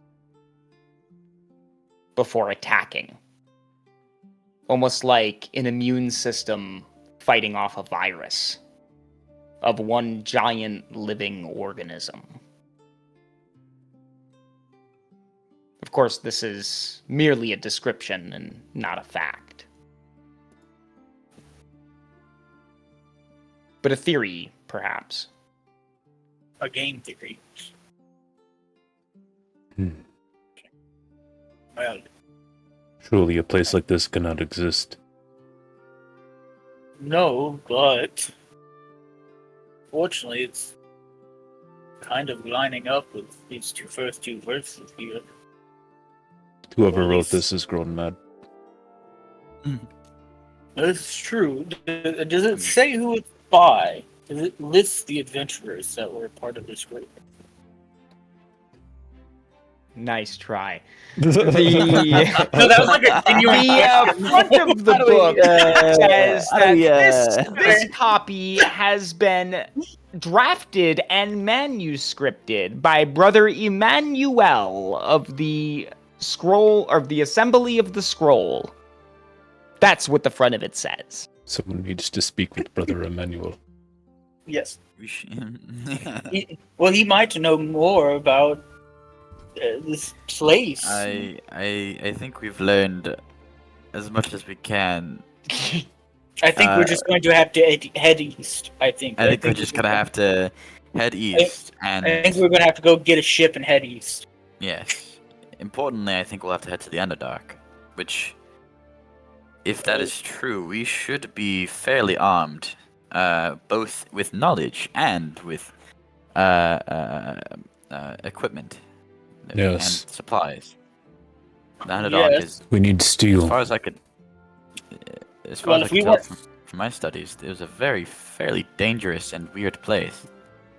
We're gonna It is. need to be, Very equipped, very prepared. yes. Well, Market, you said we need steel. Well, the only real place I could get you all steel and not have us run out of money is in my home village, but that's quite a ways, and definitely It not is. in the east. Hmm. I mean, if we want to head there to equip ourselves, by all means. Sir Melrig, who's been standing in the corner drinking his wine, just listening to you all break through this, goes, "Well, that's not entirely true. Oh. The Assembly of the Shield does have steel weapons and armor, but we only break it out on the most severe of occasions. I Wow. think this probably counts."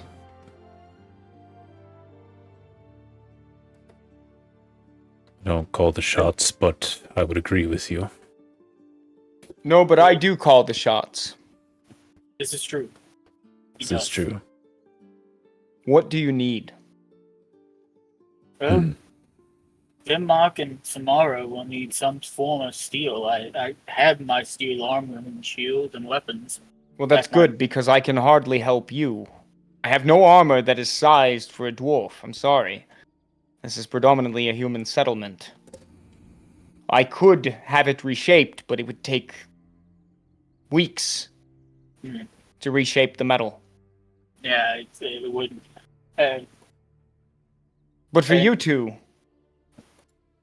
I can offer some kind of assistance if you need it. Armor, weapons, steel.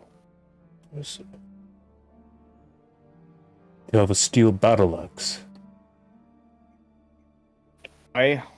One in the garrison, only one. Hmm. Hasn't been used in a long time. Nobody's strong enough to lift the damned thing. I'll go examine it. I'll have it brought to you. Even better. And for you, young lady, what can I interest you in? Well, I wouldn't mind some sort of light or leather armor, you know, something to kind of help me keep safe. And then if you had any potions to spare, lots and lots of potions to spare, that would be helpful. Potions. Yes, or poultices. Any sort of healing supplies that we could carry with us on our way into the Underdark. We're going to desperately need it. And I understand that for sure. It's If you have- really, when it comes to things like potions, Or any elixirs. it's the Assembly of the Flame that answers to those things. I can check with them. Given the severity of the situation, I'm sure they may release a few, but given the days to come, well, let's just say Eklena's followers are not... They're not a people that like to give things out when they feel that they need them. They're a stingy group. But I will do my best. I'm sure that the urgency of this matter will hopefully loosen their tight grip on their favorite items. Is there... This- Wait a minute. before we continue, hang on. Is chainmail considered a light armor? Question. I think it's a heavy. Is it a heavy? Let me see. Chain. What's the best light armor option that we have? It's probably studded leather. Yeah, studded. Okay, Studded leather. so it's going to be iron studded leather. So it's going to be kind of like a ring mail that goes over the leather. Have you ever seen Geralt of Rivia's starting armor? Where he has leather, but there's patches of chainmail that are hemmed into the front of it. Yes. That's kind of, if you need to look, you can always look at like Geralt's standard armor right at the start of the game in The Witcher 3. That kind of armor is what I would probably reskin for studded leather. Yeah. So you're going to receive a kind of leather that has chain hemmed into the front of it. But it has the statistics of studded leather, so just add studded leather. Okay. As far as Vimok is concerned, it'll be about an hour. Mm. But a steel battle axe is brought to you. Mm. The axe blades have waves in them that move up the axe head. And when I mean waves, I mean like ocean waves. Oh, beautiful. This is fine craftsmanship. It seems it was made for someone with a bit of vanity back in the day. Mm. But perhaps if he had a steel weapon made for him, he deserved it. Indeed. I'm not one for designs in the metal, but with steel, I make an exception. Perhaps she deserves a name of recognition. Hmm. A name that reminds you of home. The Seafoam Axe. Seafoam axe. Yes.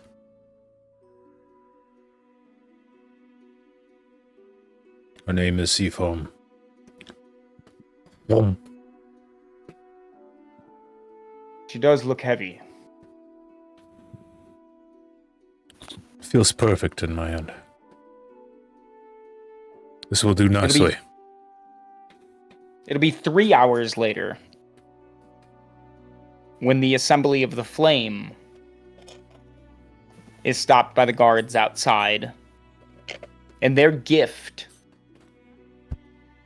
is brought into you. They are escorted by several members, and when they stand before you, they almost stand before you in a reverence. They give you a salute, and they say, "To the great heroes, the adventurers chosen of the New World, we present to you these gifts." A wooden box is brought to you with a bronze latch at the front. The latch is undone, and they simply lift the lid of the case. Inside is a nice red velvet lining. And nestled within are 9 healing potions.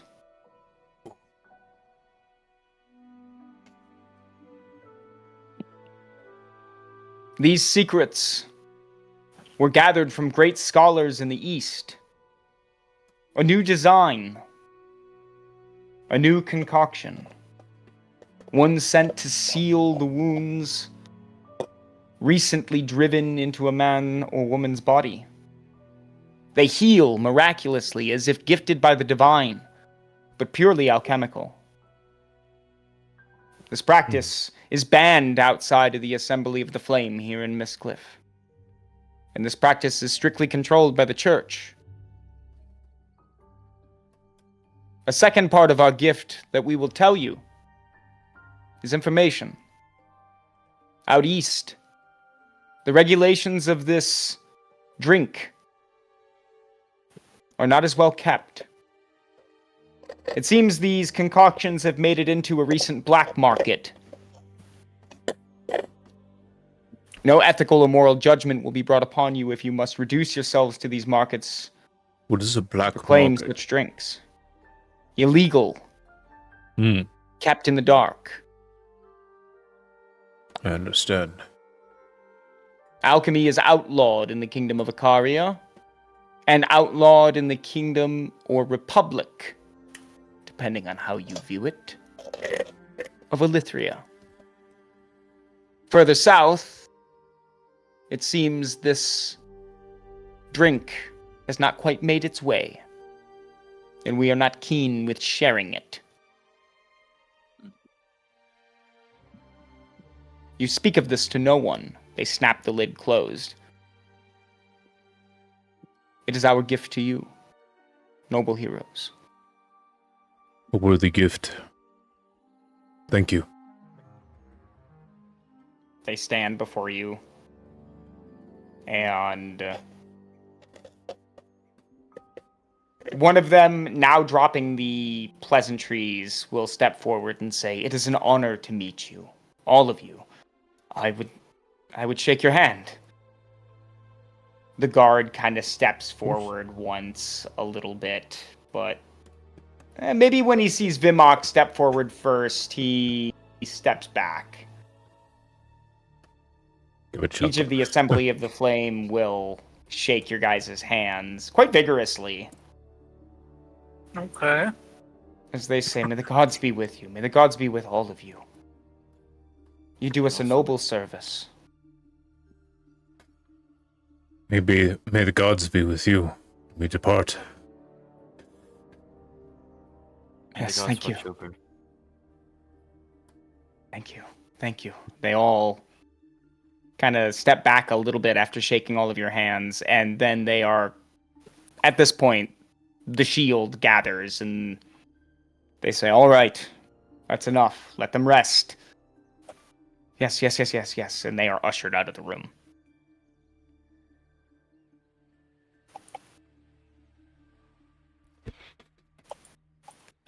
Healing potions. I'm going to ask if any of the assemblies have current maps of the Underdark. That's Any a maps. wonderful question. I We're headed love to the your Underdark. boldness. No. You can say, yeah, No. absolutely No. fucking not. Darn. Samara, remember It was back to your worth it. past life. We didn't have one as a dwarf. Nobody has Samara ever taken the doesn't time know to that. map the Underdark. Right? Because Like, too many no. people are feared for their lives. Yeah. Interesting.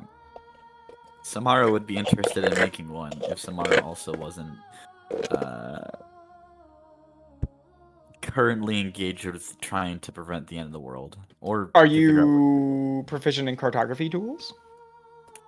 That's a good question. No, only calligrapher's tools. Then you can't. Even Damn. if you wanted to. Damn. I'm going to become proficient in cartography tools. Oh, really? Okay. Well, Yeah. let's hope so. So, I'm going to move us past the scene, then, where we're looking at the scroll. Mm-hmm. We're going to move into the next day, the morning of the next day. Okay. So you guys will awake in Sir Malric's quarters, or at least the area that has been cordoned off for you guys. And when you first see Sir Malric, it'll be about an hour later into that morning, where he walks in, and he is sweating and he is exhausted. He looks tired already. And he says, "You all plan to leave today, don't you?" We're going to see Yeah. about making arrangements for travel. Huh. Well, it seems like the city has done that for you. There's a fucking parade being held for you today. Oh. Huh? Guess the word got out that we were leaving very quickly. Very quick. Who said something? We just decided this last night. Who's that god? wasn't Question. I've been trying to figure it out all morning. Yes. It was the ginger one, I swear. Your question. I feel some noble has put this into play and is trying to use the whole affair to line his pockets. I'm sorry. What? Oh, It wouldn't surprise Parade. me. Well, there were some of the right. nobles that were attending the session. That Probably probably, they're all nobles. yeah, probably one that owns some of the food market. Probably hoping to line their pockets. I don't know. But it frustrates me to no end. You think a noble is up to the maddening melody or to our expedition? Oh, the parade! Oh, the parade. Yeah, I think he's upset that they're hosting a parade for us. The idea, what kind of security issue we've been running into all morning? Hmm. I imagine the parade could be for morale reasons. I mean, after all that happened, the animal attacks, the chaos, the uncertainty of the man babbling in the square, messages of doom and gloom. Imagine it must just be nice to have a thought that things are going well enough that a parade is worthwhile. Yeah, he would see it this way. He kind of stamps off into the other room. I would. What? Smart Just takes a step back, very confused. I think he's just upset that there's a big security issue happening right now. Just trying to put a positive spin on it. Uh, I don't think he's Let's in the wait. mood. yeah, I don't think he's in the mood for that tomorrow. Yes. Well, the only way we're going to clear up a parade like that is to go through it. Yes. Give them what they want. Give them some hope. Smile and wave, everyone. Smile and wave. Does anyone have any business they want to do here in Mystcliff before we venture off? Sounds like the party wants to go, but We should this is your time to... probably gather up some materials. Whatever equipment we want to pick up. Feel it probably wouldn't hurt to try and gather supplies before we left. I still have quite the amount of supplies from when before we went out. Well, you guys aren't paying for supplies at this point. That is true. I guess the nobles and the city are like... Well, just the like, assembly of the shield primarily will equip you with what you need to move on. Well, even But, better. I mean, within reason, obviously. There's some things they just Yeah. don't have, but... yeah.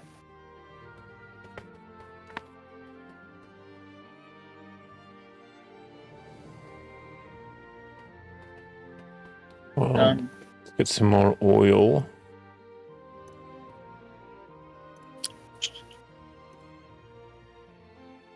I was gonna say, really, I guess any major equipment is... Denmark, what don't you have that you would want for us to have? Well, Because you have most of our equipment. yes. Like, minus a couple of things. But if there's anything that you guys would want to, like, I don't know, extra torches or some more water skins. Extra torches and water skin couldn't hurt. A pickaxe, probably. If we're gonna have to go underground, a pickaxe could probably be something we would need. Maybe some extra rope and a grappling hook.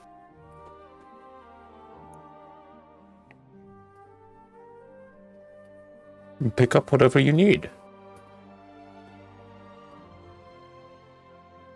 My bags, honestly, with this harness and everything, I am carrying a lot of stuff. I've got this chest, I've got these pouches, I've got these sacks. The sacks are for equipment gathering out in the field.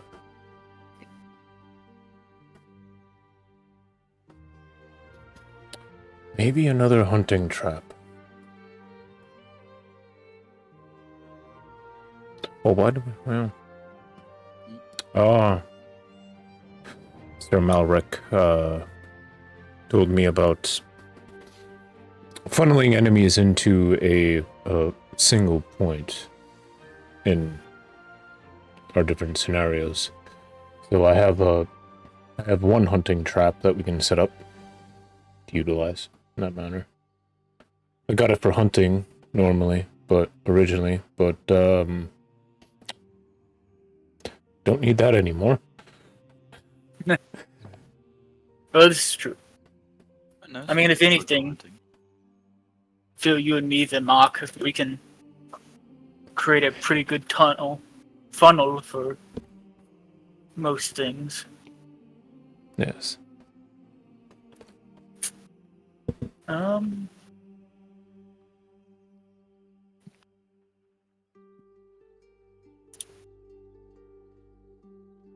Rations aren't a bad idea. Ration. How many do you have? I have 10. Currently? You have 10. I think I have like 6, I think, on me. The assemblies can produce enough food to make 14 rations for you. Okay. But that is all the food they can spare, as it is That's becoming fine. more and more scarce. Yeah. That's fair.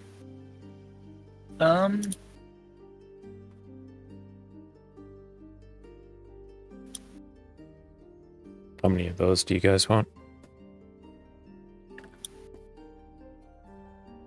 Probably wouldn't be bad to take at least 6 of them. 6 rations. So we would divide it up to 2 rations per I'll person. take all 14, but like, how many each do you guys want? Oh, yeah. I mean, everyone could get 4, and then we have an extra 2, just in case. If you want, you can. Would you want to stash the extra 2 on Vimark? Yeah, Vimark can stash the extra 2. Yes. I think that's it. We're ready Alright. to head out? Give me just 1 minute here. I'm going to go ahead and I have to get up for just a second or so, and I'll be right back. Just double check, make sure you guys have everything you need. Maybe climbers kits for you guys? I have one. Yeah, Oh yeah, climbers kits. would be yeah. good. Because I already have I have leathers workers tools, masons tools, smith tools. I'm gonna get some cartographer tools. Oh Okay. god. Start Yeah. practicing with them. Practicing, yeah, that'd be a good thing. Be self-taught. Yeah, I mean, mean, hey, we're gonna be heading down into Underdark. It might be helpful to have a map, you know. You're not wrong.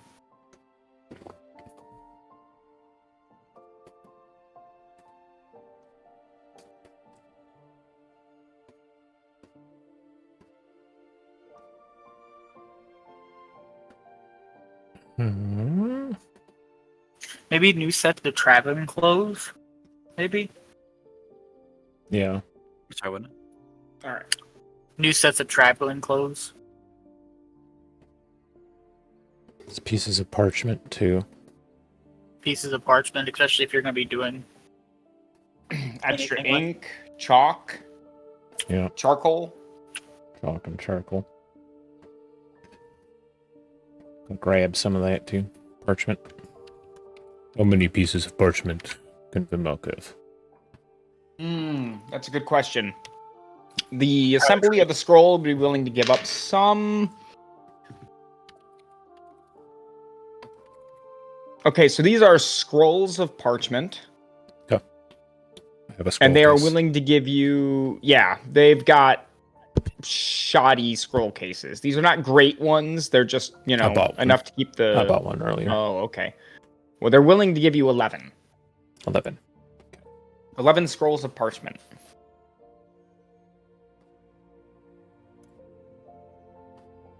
Do you guys want some? Sure.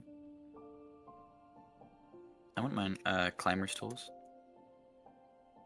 I'm gonna say I have a set of climbing tools now.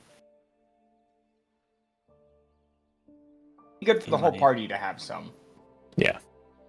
Climbing Nice. is kind of one of the things you do the most. I'm not much on the writing or drawing, so I'll leave that to you, Samara. But as far as the 11 pieces of parchment, do you guys want some of those? Yeah, I would love some more parchment. I would say probably take as much as we can. Yeah. How many each do you guys want? As a total, as a total is 11, right? Yep.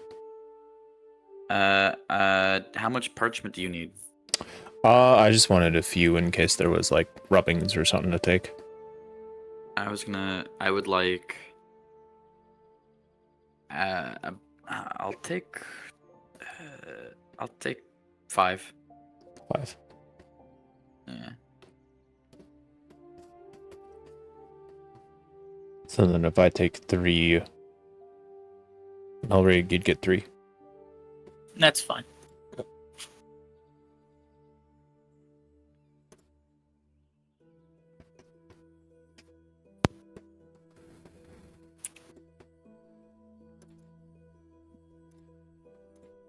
Oh.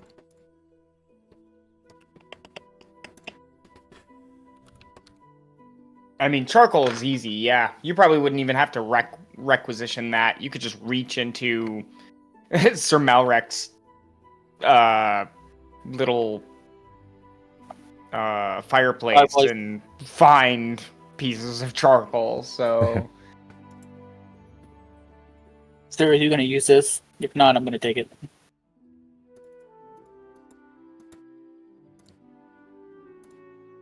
I've claimed Sir Malric's piece of charcoal.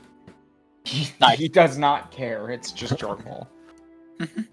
To him, Doesn't it means nothing. I've successfully completed my first conquest of Mystcliff. Vimak will be king yet. The first one. Yes. I mean, I feel you're at least on 2 or 3 now. This was the first real conquest. Remember to tell that to the Ratchman, then. That was a Okay, monster. so, Vermin. are there any other items that you need to procure? Don't I don't think so. think. None that I can think of at the moment. Let's see. Can I get a grappling hook? Yeah, you could have a hook made. Oh yeah. Or even then, like, a hook could be taken off of, like, an old fishing pike, right? And someone could repurpose it into a grappling hook literally overnight for you. Heck yeah. That's true. So... Grappling hook. We're tossing that into the second backpack. Oh, nets. Why don't I have nets, man? Come on. Yeah, everyone did not have a net. catch. Good catch. Used to be the first thing I would get every time. Dude, nets are really good. Yeah. Especially if you don't want to kill someone. Can I get a net plus 3? No. Plus The Let's get nets manacles. here are for fishing. Dang. We could get manacles as well.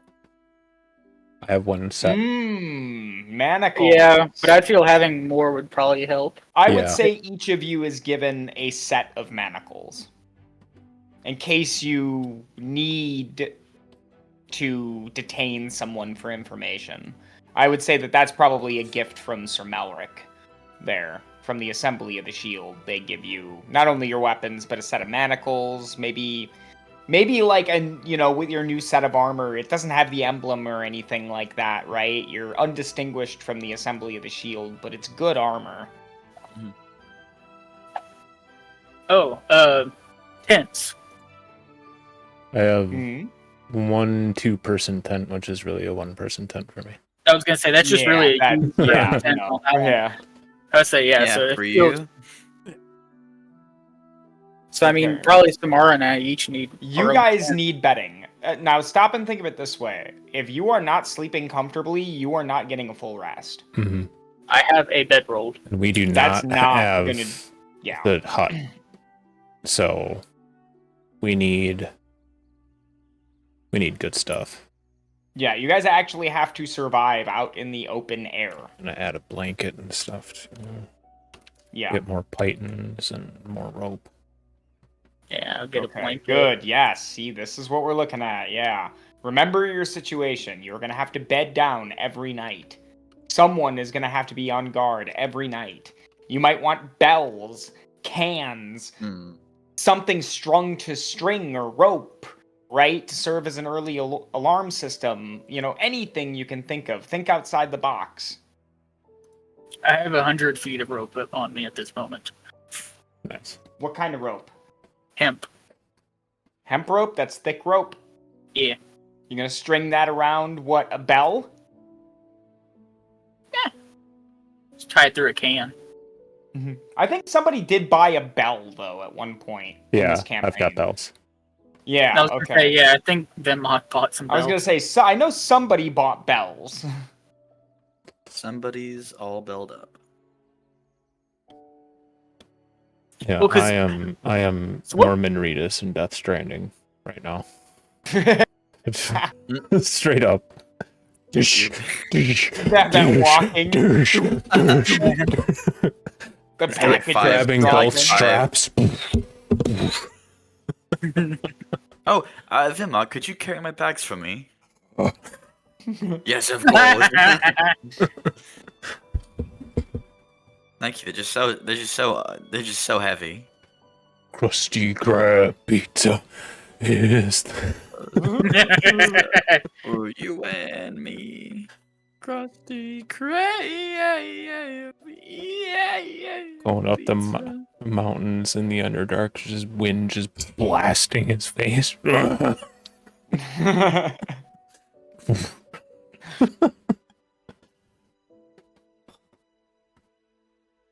Oh man, yeah.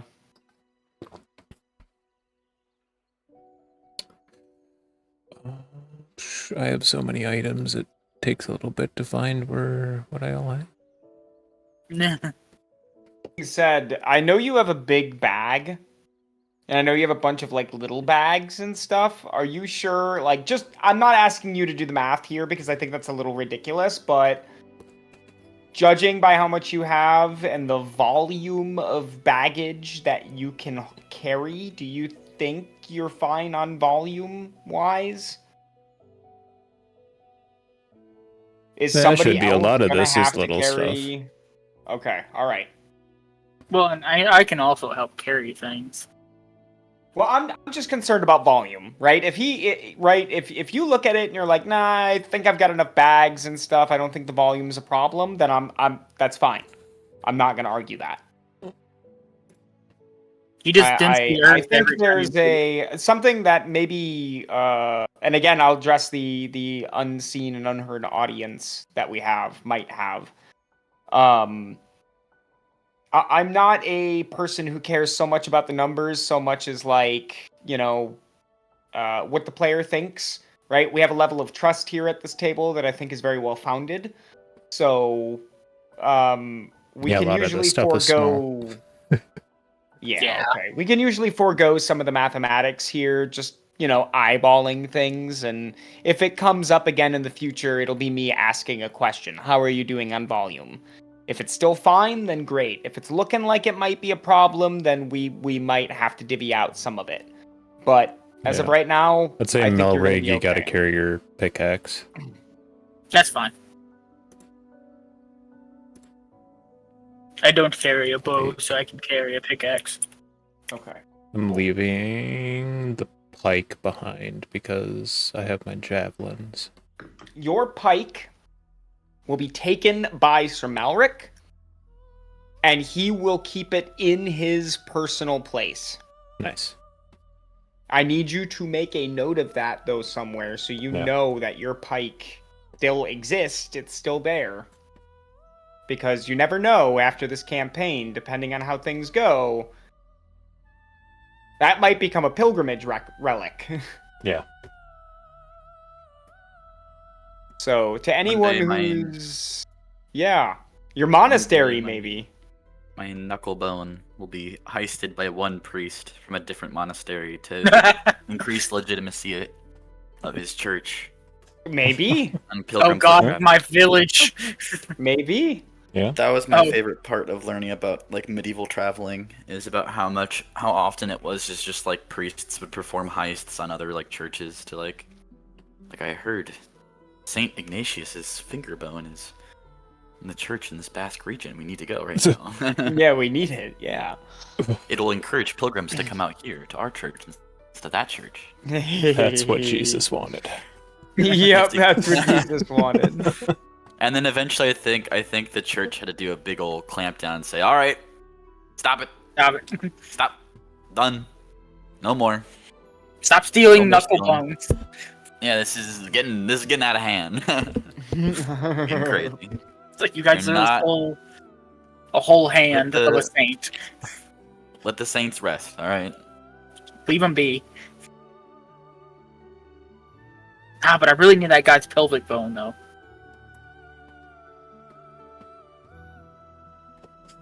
So,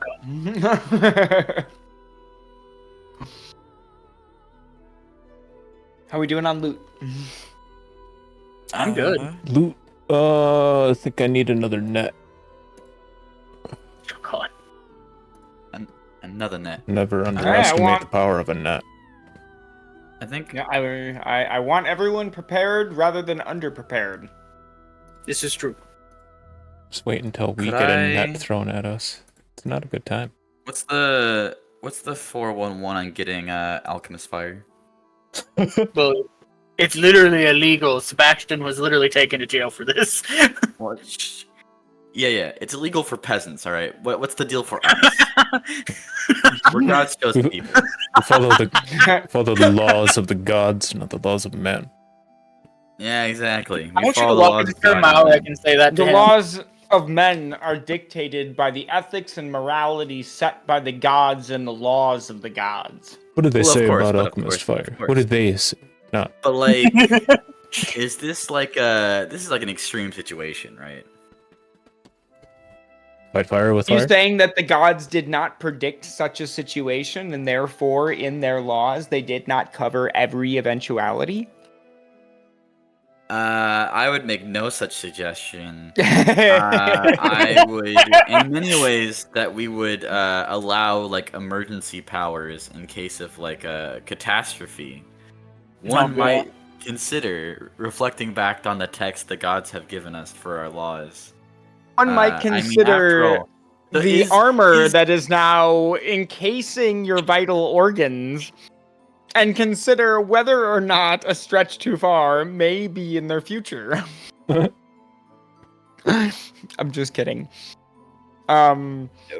Maybe, Aklena, the goddess of fire and beauty, doesn't also appreciate the beautiful fire that is caused by the flames of alchemy. The answer is no. Damn. Okay. Tomorrow, we can always go buy it off the black market like Sebastian did. Samara has another question for the Trade is quartermaster. trade. Could we have high quality alcohol And some As extra well as- rags. and some extra rags and some extra cloth you guys have? Go on. Well, I need the cloth for cleaning stuff, and the alcohol, the high proof alcohol, will be necessary for cleaning wounds. Alcohol is strictly forbidden within the walls of the Synod. Not even Like- for Do you not even sterilize your wounds? not even medical alcohol, medicinal alcohol. I can tell you guys have no dwarves here. Sir, this is a place of magical healing. Says it to two people with magical healing. I was just inquiring. We'll have We'll What go kind of back from- alcohol are you talking about? high proof alcohol. That's stuff that can burn real easy. No, well, no, not that. No, not that. Just It's alcohol say that has. That maybe after you get on the road, visit your local inn. Okay, fair enough. But can they give us the 411 on rack? The 411 on rags. No. No. They don't have an No extra rags. cloth they can spare? Yeah. How much do you need?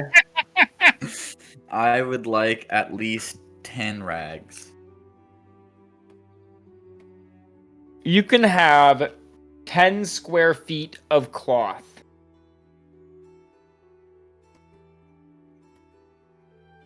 Nice. We'll add custom item.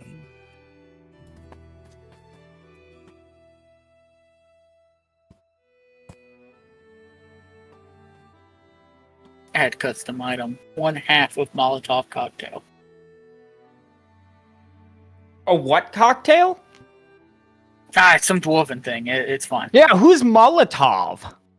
Oh, He was he was a famous dwarven diplomat / foreign minister. Yeah, was he? Or there's minister, yeah, very famous. You heard it And, here, folks. Yeah, he was a No, friend of my actually, grandfather's. Mr. Molotov was so famous during the wars between the Duergar and the dwarves that the Duergar would often refer to the cocktails they made that were explosive as Molotov's cocktails. I like how you say Duragar. Yeah, that's the one that's who the dwarves That was the longest pause.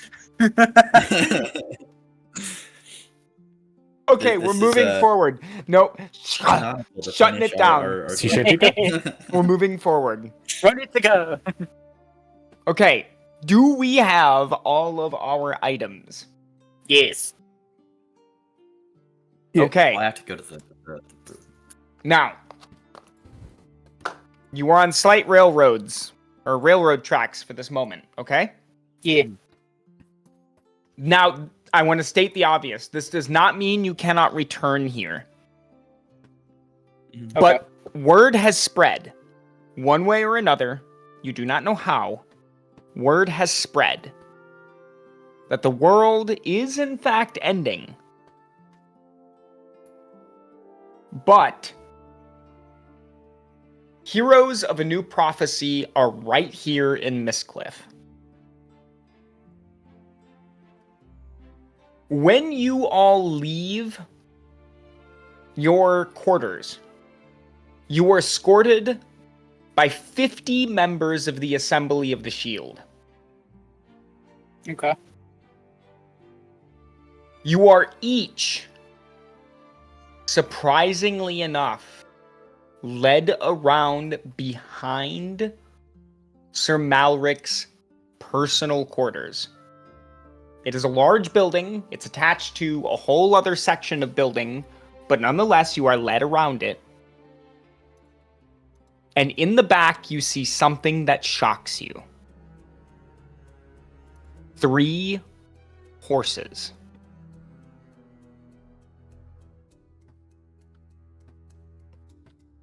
Horses. Completely unmaddened. What?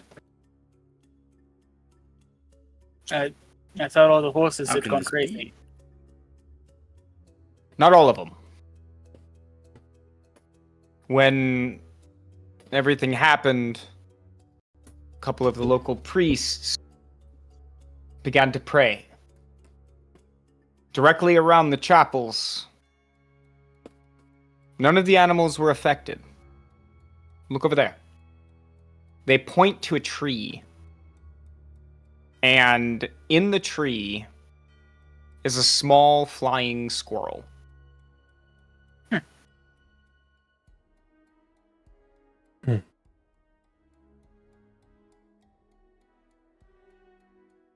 We've taken Incredible. these horses out. They seem completely unaffected. But we don't know for how long. The most we've had them out is for a day. An afternoon, even.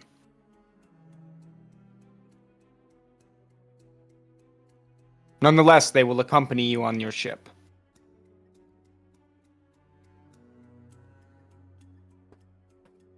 We plan to put them in the cargo hold. The far back, near the keel. It won't be a comfortable ride for them, but we've called in some of the carpenters early this morning to try and fix the floor. Make it a bit more amenable for the horses. We'll hope that their work comes through. But we think it best that they remain secluded from the rest of the ship. We don't know if they'll turn. One of them stamps his feet. Right.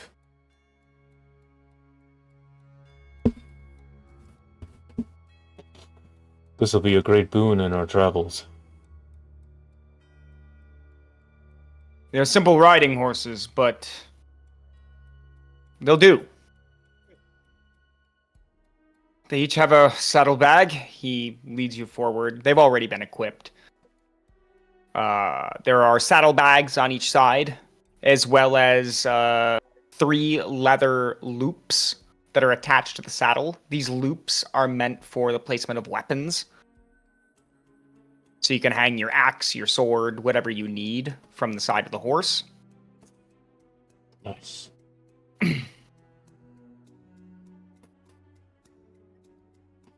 Each of you gets 1 riding horse.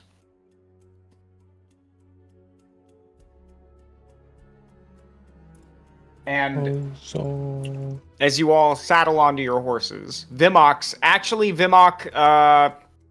okay, we have to actually make some changes here. I'm sorry. In my notes here, I completely forgot to think about size, weight, race, all of this. This was actually written before you guys knew what you were playing.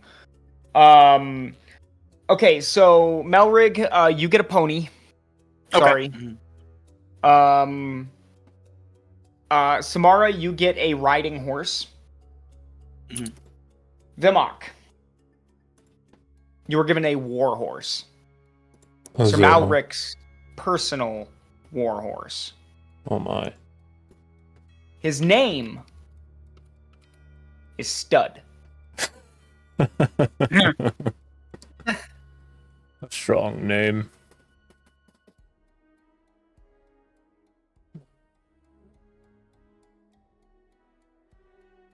Yeah. Stud.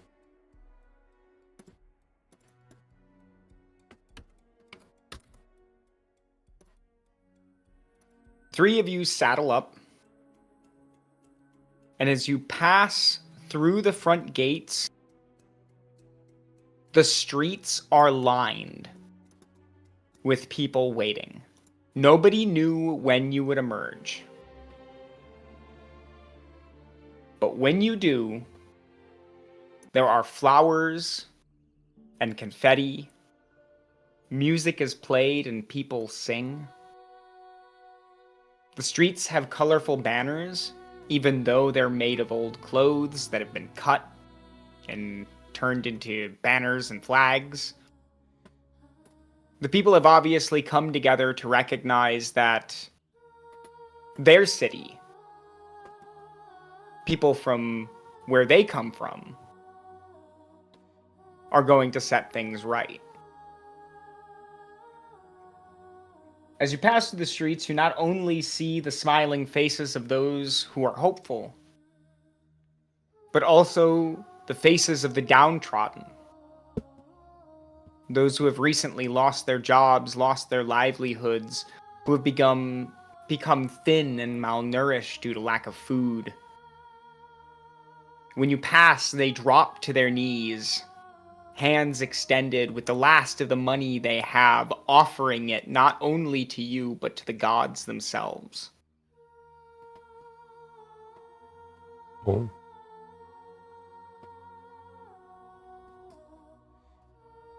The people have a form of reverence to all three of you.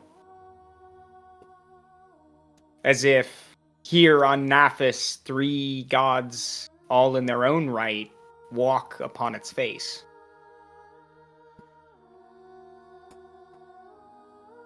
As you all arrive down at the lower harbor, your boat has been, for better or worse, assailed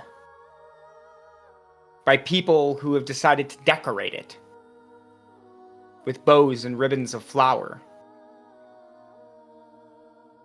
Pink, yellow, blues, and whites decorate the hull as they drape down from each rope. The Assembly of the Shield does what it can to scoot everyone off, but by the time they do, the boat is pretty well decorated.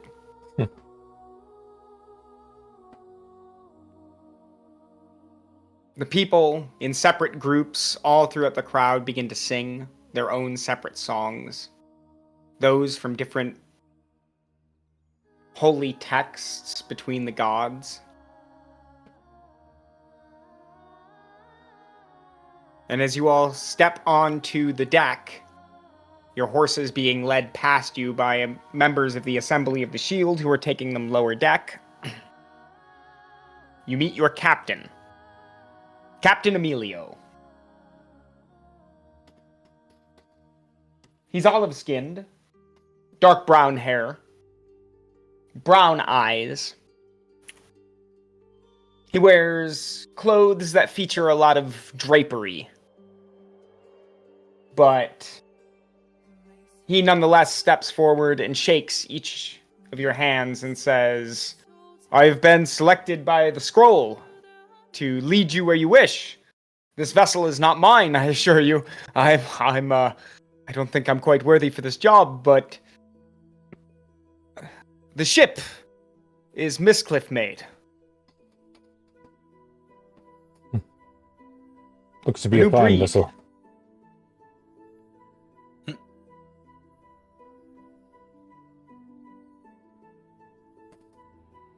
He takes you along the front of the deck, and he says, "The ship features 3 decks.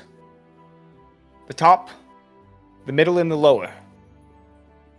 This design comes from some of the greatest engineers here in the city. This was supposed to be the prototype of a new warship. The city has given it to you, and to me, to lead."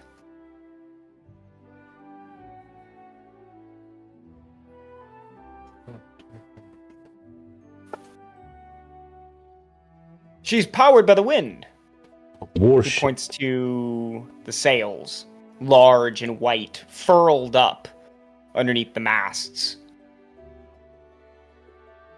And he says, "Kind of like a small galleon, only this time not powered by men, but by the elements herself.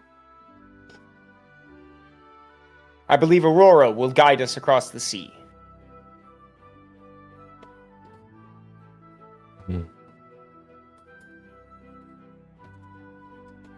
I believe they will.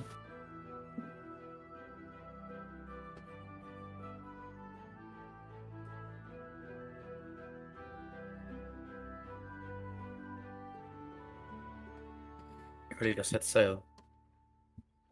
"At your command." Then let us go. He begins barking orders at the rest of the sailors. All appear to be from different walks of life, different volunteers that were chosen by the Assembly of the Scroll to man this ship. Each man an integral part of this ship's engineering. And each man appears to be an expert in what they do. As you stride across the deck, a large iron anchor is pulled. A rope unfurled from the large docks of Mystcliff built by old Elithria. And as songs are sung and flowers are thrown into the bay, the ship sets sail, with the morning sun to guide all of you on this new adventure. Bonjour! Yeah.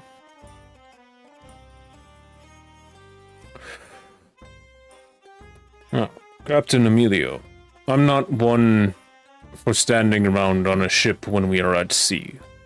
I am knowledgeable of maybe not so much all of this, but I have been at sea quite some time in my life.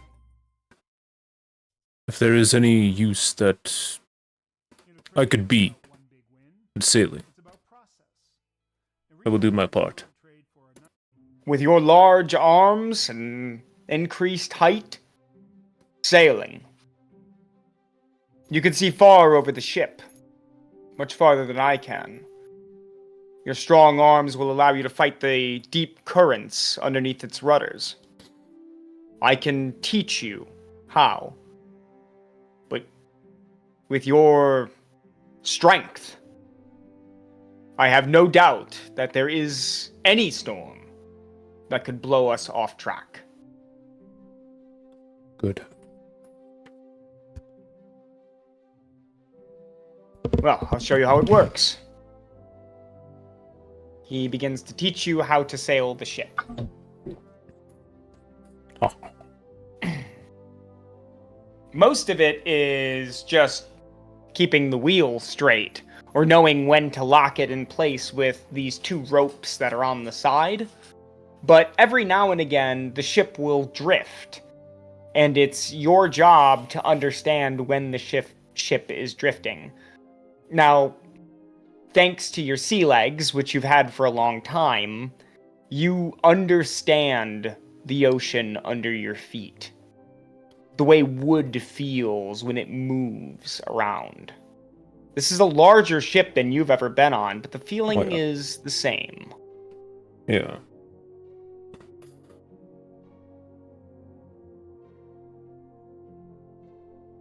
The thing that daunts you the most is understanding what orders you are to give the crew based on how you would like to steer. Yeah. When to set your sails lower or higher. When to rely on the wind and when to rely on the currents beneath your very feet. These are things that will take time in a ship like this. Do you have any kind of sailing proficiency? Yes. You do. Okay. You can successfully sail this ship. Haha.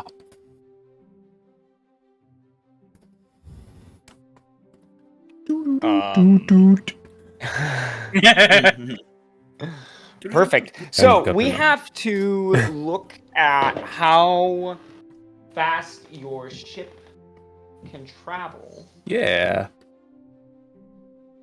Hang on, give me just a second. I don't have the right book here. It can go at Mach 5. We're going to go take that jump. Wait, what? Hold on. There's a ramp in the sea. Alright. If we hit it at the right speed, we get a boost.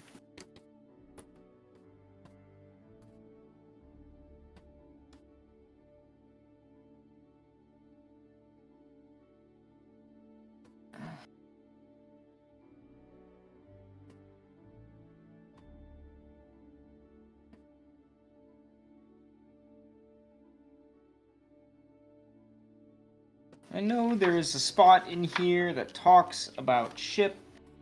Oh, here we go. I have found it.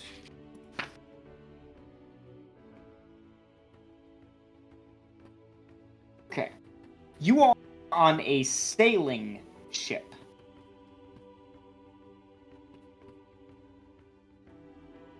Now... Ooh, wow. Ooh. Okay, Derek, you and I will have to talk about mileage when it comes to the maps, but for now we're not going to worry so much about that. Let me check something here real quick. Oh yeah, when I was making the map, my intention was that the miles would be way further than what we've got from the old one. Yeah. I actually don't think I want to change this though, But because it would if allow it's you looking guys to good. explore. No, I think this is actually fine, because this would allow you guys to explore a little bit if you wanted to. Okay, so the sailing ship can go 120 miles per day. Okay. Okay.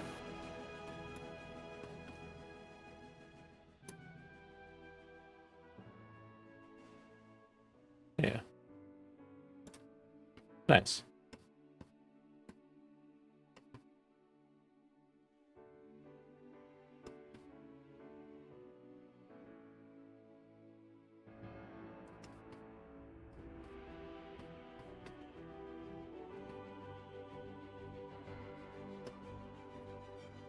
Ship, yeah. Main deck. Okay. Let me take a picture of this. Let me take a picture of the layout of the ship here.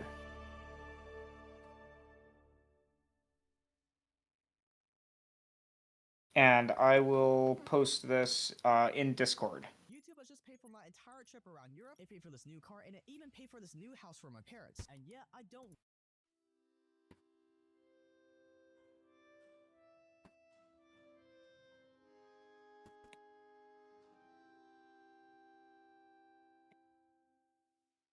There we go. That at least gives you a rough idea of what it looks like.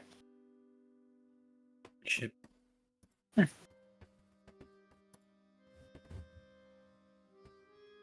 Okay. So in hold 13, you can see on that way of the lower part, left-hand side, Mhm. that's where your horses are. Oh, okay. They're deep in the hold. Now, they have been secured. The carpenters of Mystcliff have created a pen where it's not going to lock the horses into place, so to speak, but it does provide them a way where they can lay down and they are off their legs in a way where when the boat shifts, they're not rolling around. It's kind of a U-shaped flooring. It allows them to just kind of gently move around. The floors have been kind of hydrated. Whether that was with oil or something else, you're not quite sure. But it's not a surface that's been hydrated to the point where the horses will slip if they go to stand. Their weight would help support them for that, but if they are laying down and the ship shifts, they're not going to flip onto their back or something. They're going to slide onto the floor. Okay.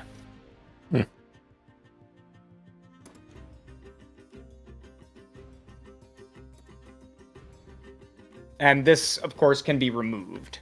This is kind of like a flooring that has been built and placed over it very hastily. It works, but it can be removed and to reveal the flat flooring that's underneath. So, you guys are free to measure out what distance you want to travel, where you want to go. Can you move your token? Can the party move that around? Yeah. Okay. Yeah. Measure out your miles. Figure out where you guys want to go. You've got 120 miles per day. I've asked you, mateys. And that's, I'm going to say per day is a 24-hour cycle. Okay.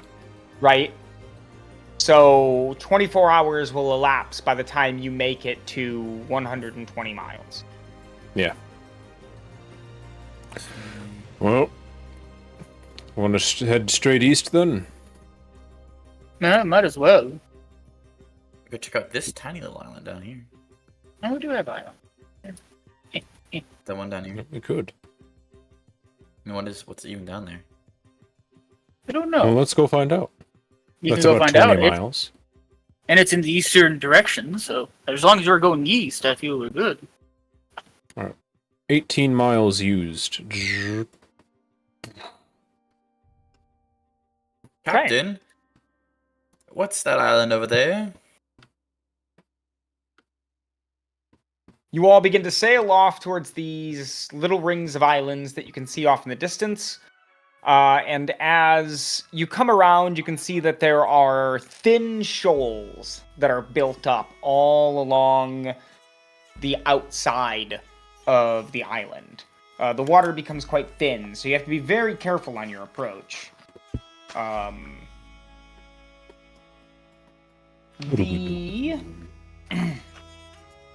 me see if there's anything here.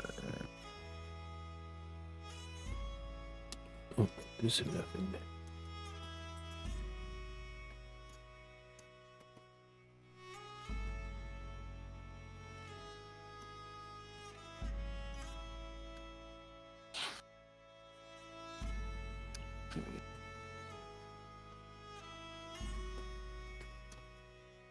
Oh, nice. And then, sorry, I've never used this book before, so it's kind of a new experience for me. Ooh, 10. Oh.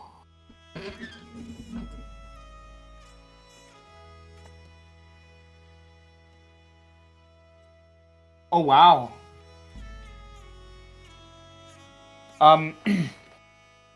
So, you're all sailing past this island, and really, at first, it doesn't look like much of anything. There's a sandy beach there, there's a couple of trees that bloom on the island, and there's a nice green interior to it. Think Caribbean islands. Okay. Yeah. And as you sail around them, you don't see really much of anything worth of note. I mean, there's a lot of really cool, like, geological rock formations, right? As the water and the wind has eroded much of the cliff sides here, and you can see why Mystcliff is founded on cliffs. There's a lot of them along these islands. And as you come around its side, up around this way, you notice that there is a wrecked galleon in the shoals. Okay. Captain, could we, would you guys want to pop out and check the wreckage of that galleon over there? Yeah. Do we have a smaller manned transport? Should Yeah, have. there's two, what are they, keel boats? Let me look. Rowboat? Maybe. It might just be, oh yeah, keel boats are huge. Holy cow, that's definitely not Yeah, we've got a keel couple boat. keel boats on the. No! Got a bunch of massive things ships are on board, yes. huge. Yeah. No, you have a couple of rowboats. You have two rowboats. They are Okay. 10 feet by 5 feet. Okay. It can hold 4 people. Yeah. Do we want to go take a look? Absolutely. Yeah. I mean, I wouldn't mind. How were you both at holding your breath? Yeah. Okay-ish.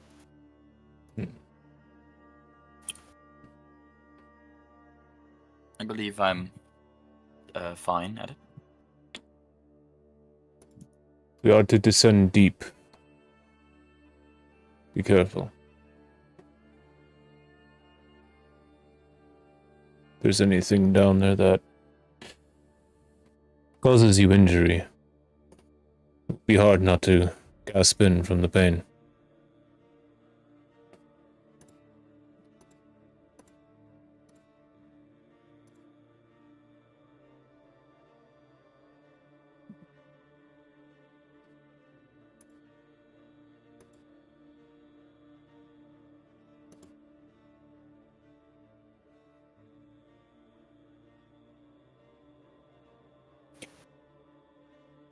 So, let's load up on this rowboat.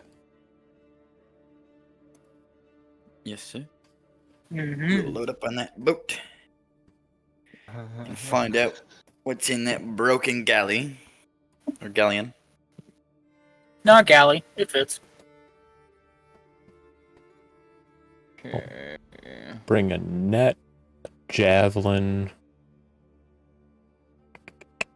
and a sack.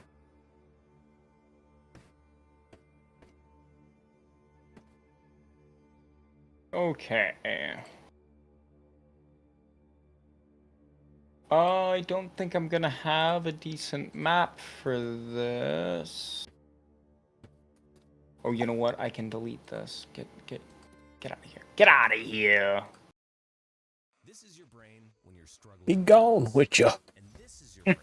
While you're setting up the map, I'm gonna go check my dryer real quick. Please, if anyone needs to use the restroom or something real quick, go ahead and do that because I'm gonna take a second to set up the map. Yeah, Gotcha. we'll do that.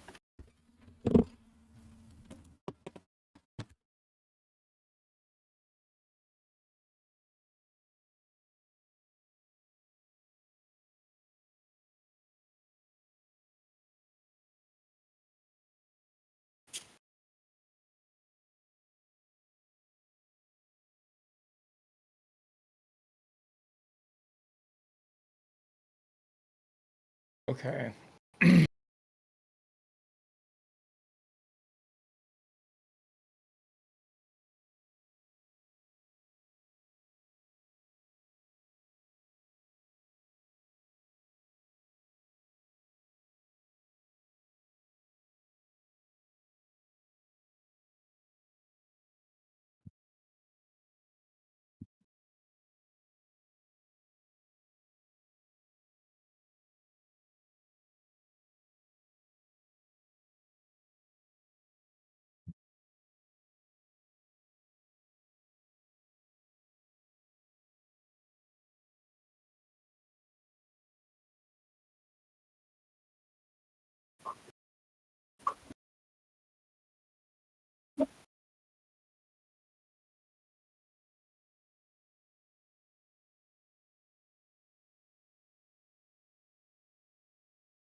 Oh my god, yes.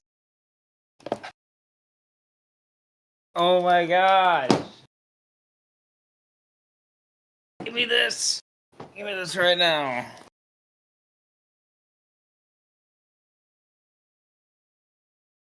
Oh, I love it.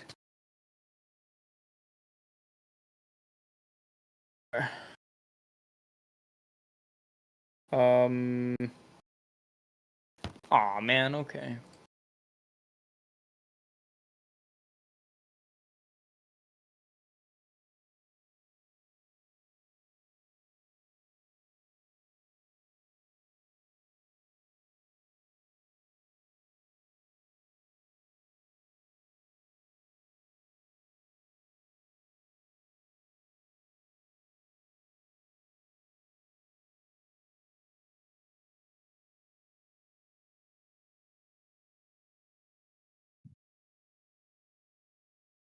Okay, I should have this. Noise. Oh. Wham bam. Thank you, ma'am.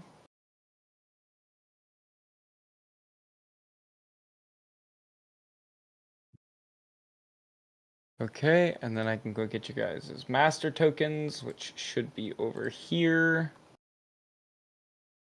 Actually, everybody do me a favor.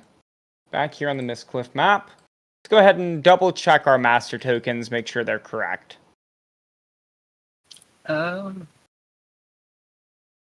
Yes. We haven't leveled up, so I don't think the health should have changed. Okay, Yeah, I just want to make sure. Yeah. it I'm should gonna be- say mine's right at least. Okay. I don't know about Venmok. Venmok seems, I think it's higher, but I don't know.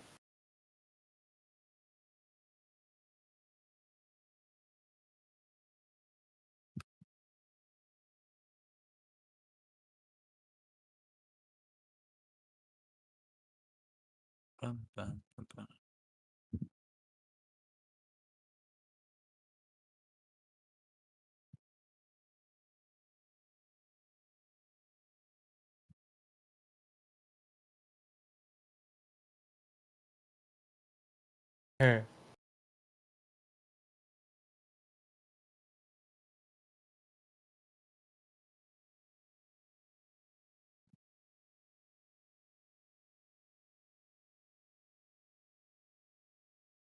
I don't know if this is going to be much of a fight, but it's going to be fun.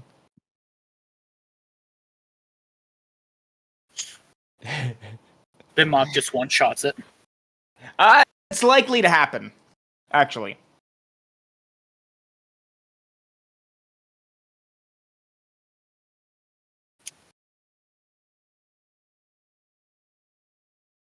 Actually, you know what? That being said, we're gonna add 2 more.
Back. Welcome back. Okay. So, you guys descend down into the rowboat.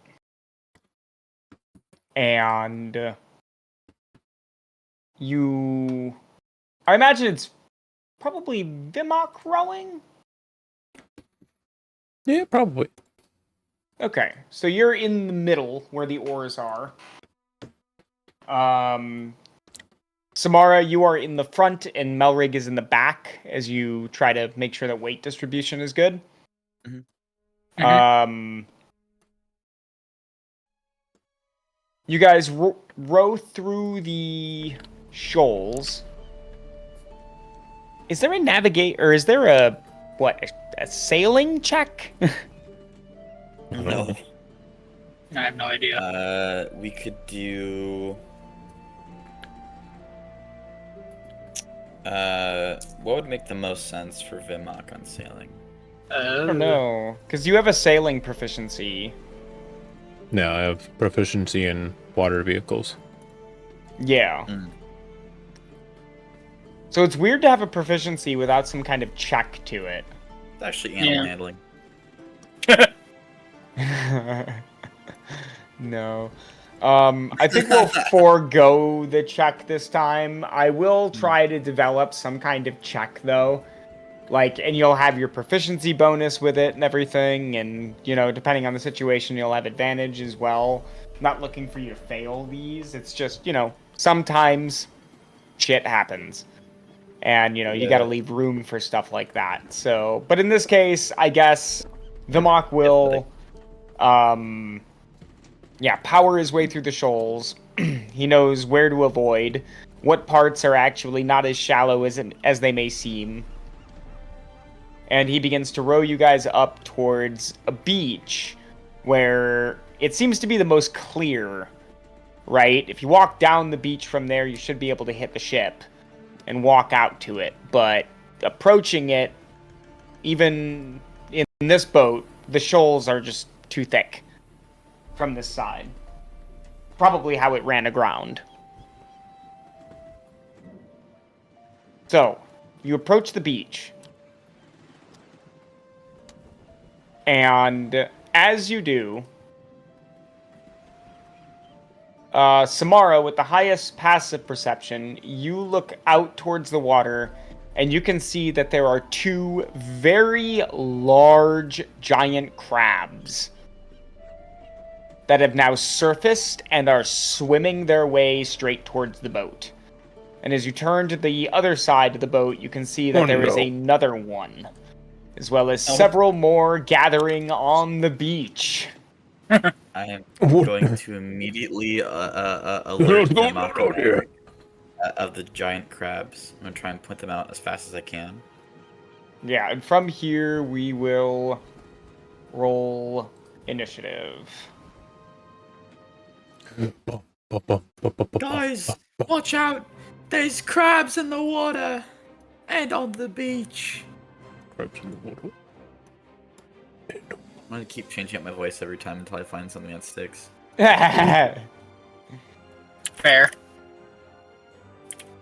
Took me a while to get Sebastian's voice. Just stuck.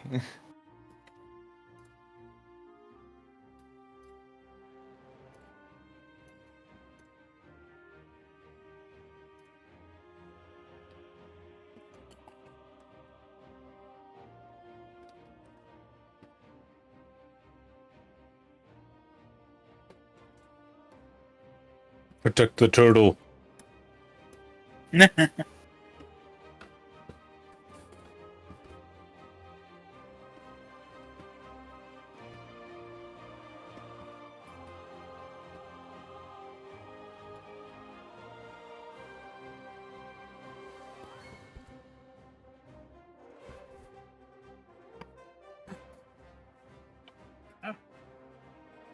Come on.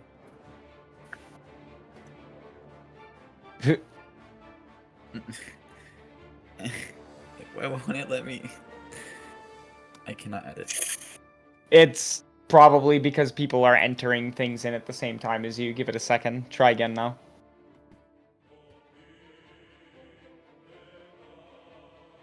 It won't let me. Really? Oh What's my your- lord. Oh my lord, I'm stupid. Oh, okay. I was typing on my MacBook. Uh, Because I have my MacBook sitting right in front of me for my character sheet, and I was hitting the MacBook 7 button. And I was like, why isn't it responding to my keystrokes? And I was like, Yeah. because I'm not pressing the button. See, I do that, except it's not a completely different thing. I'm just clicked on the wrong tab. Mhm. I'm like, why is it not entering? I'm on fucking a Discord or something. I have goofy moments. Holy shit, that crab rolled a 20? Jesus. 19.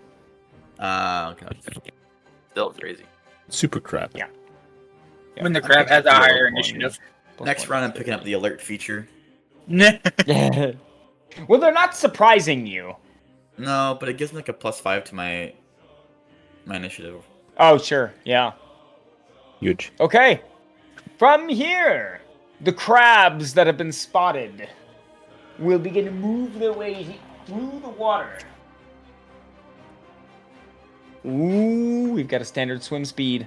5, 10, 15, 20, 25, 30. Exactly the space. I swear I did not count the tiles. I just kind of placed them down. Ooh. Odds or evens, Samara? Odds. Okay. The crab rolls to hit on the boat Oh. and misses. Hell yeah. Not able to get its claws through the wood. This one here on the beach. fell out of a boat. Oh no. I cast Shield of Faith on the boat. Melrig, you are up. Ah, yes. Well,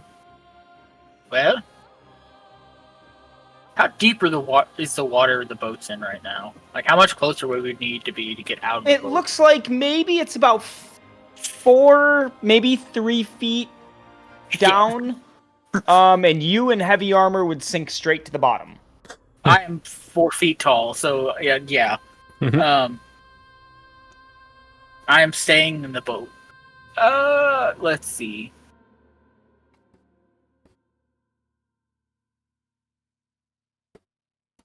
Well,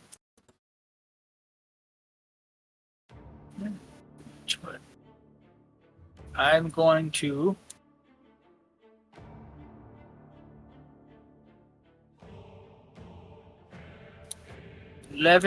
level 1 guiding bolt on the crab. Which crab? This one. Okay. Roll to hit.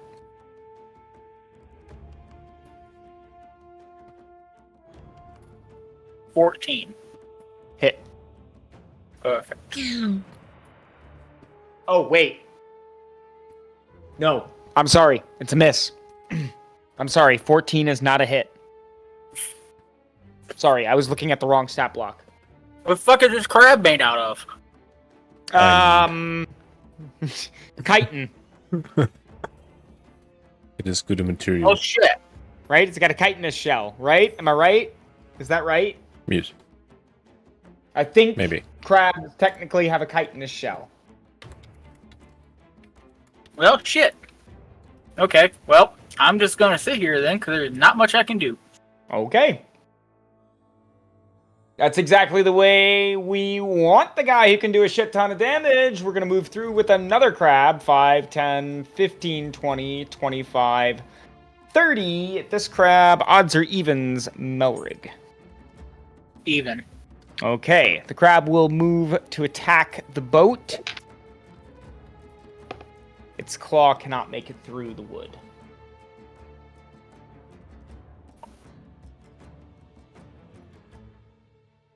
Five, 10, 15, 20, 25, 30, 5, 10, 15, 20, 25, 30. Yes, crab shells are 5, chitted. 15, 20, 25. Samara, odds or evens? Evens.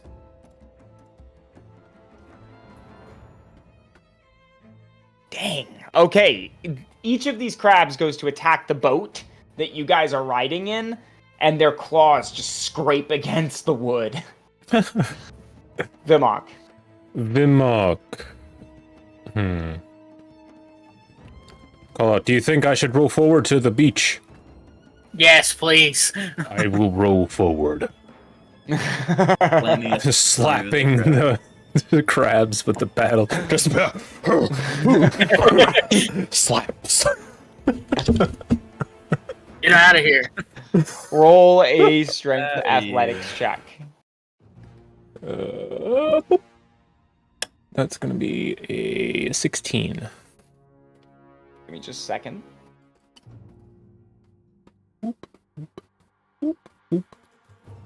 Oops.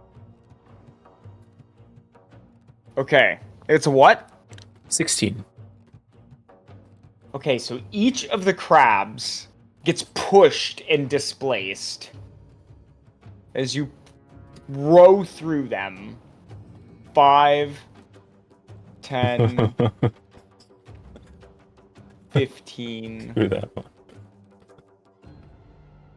I need to actually move you just a second and put you up here so I can move that crab out real quick. And then move it here and move that one there. Okay. Until the boat grinds against the sand underneath. Melrig, where you're at, it's about 2 feet deep. Okay. So you're still going to struggle a little bit. You're going to be moving at half your movement speed back there. Samara, Vimok, you're not going to have any troubles getting out of the boat where you're at, so long as you get out on either side. Samara, if you get out at the front.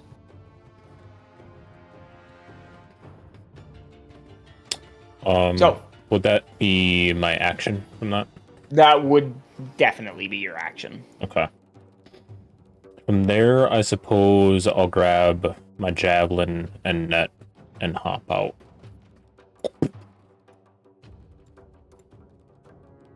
Boom. Okay. Samara. And you know what? Mara is going to... I'll rage. You just start yelling at the crabs.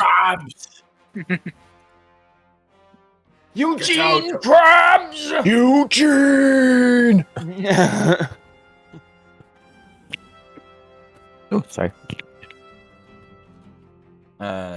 Bring me Eugene. Samara's gonna hop out of the boat. My 10, 15. The crab's mad.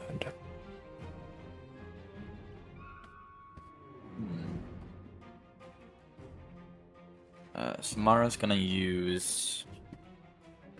She's gonna double up on. She's gonna take the long rest button, but she's gonna use her.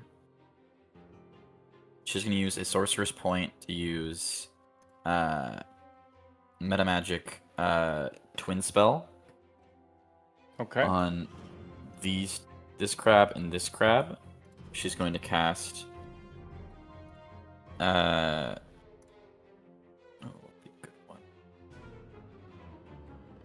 She's probably going to cast at a second level guiding bolt on the both of them. Okay. Roll to hit.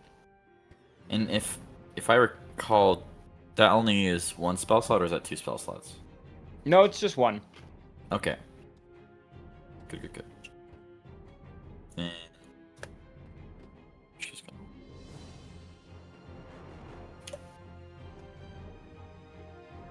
Rolls a 19. Oh wow. Okay. Do you have to roll for the other crab too? I think so. Yes. Yeah. So go ahead and give me the other roll to hit as well, and see if you hit.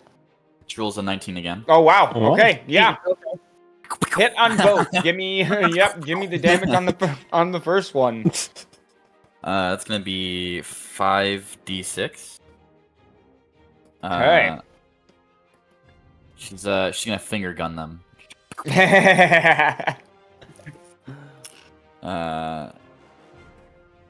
She rolls 18 on the first one.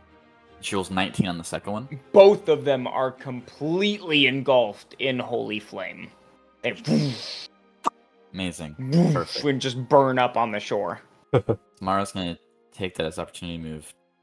She moved 10 feet here, so she can move 15, 20, 25, 30 feet this way.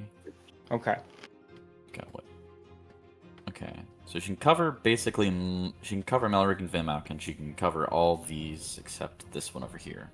But she It'll be can if really hard to see those boats actually, or these crabs, specifically this one and this one, because from your point of view, they're not only blocked by the boat, but also Vimok and Melric. Okay. Fair enough. She can still see these two. All the other crabs are fine, but these Okay. two specifically, you're gonna have a really hard time seeing those. Sounds good. All right. Oh, dead. Okay. Moving on. 5, 10, 15, 20, 25, 30. Dang. Money. The crab, Oh yeah, my the crab Money. scuttles across the Okay. beach. Close the damn gap here, buddy. You're not supposed to do that. Yep. This one, Yeah. money. Comes up to Melrig. I don't have any damn gold. This is a lot. And we'll go to attack the boat, getting a natural 1, sadly. Come on, crabs. Oh man, Eugene, crabs! hit me. We'll just move here. And you in. Wow, okay. Natural 7 to hit? What is this? That's not gonna hit you. Oh, No. Okay, Melrig. okay. Well, obviously, I'm going to try to attempt to hit these made of fucking vibranium crabs. Chitin. They're made of chitin. Oh, yeah.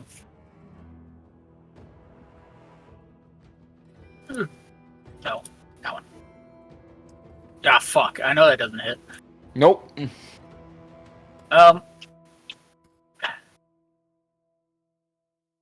Well, hi, crab. How you doing?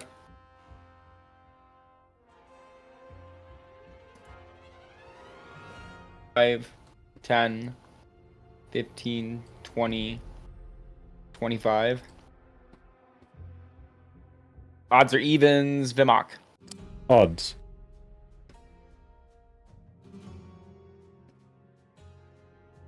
Odds or evens, Melrig.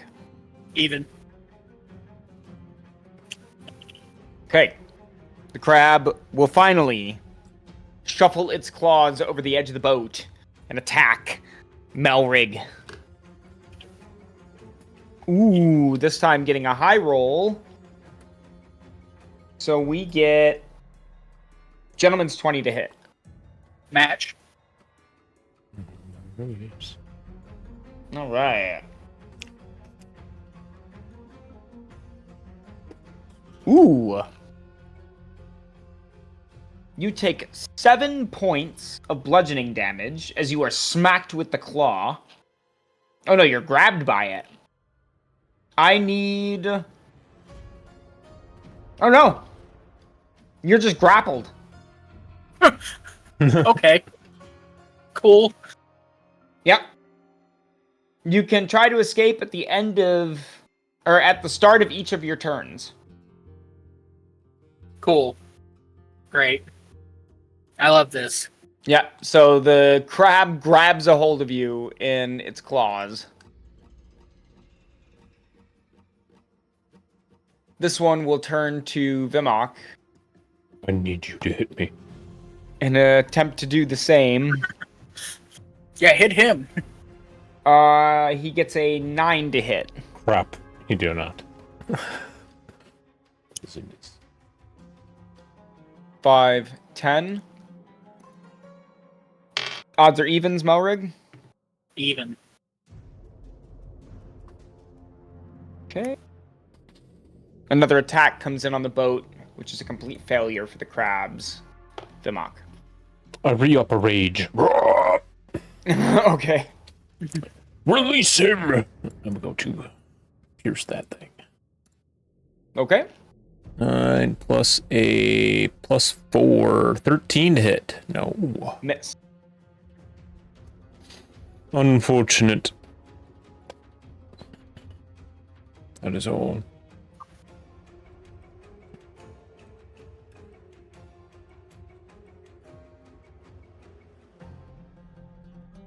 That's everything? Yes. Okay. Samara. Alrighty, tomorrow's gonna fucking murder this damn crab. Yeah? Just gonna try our best.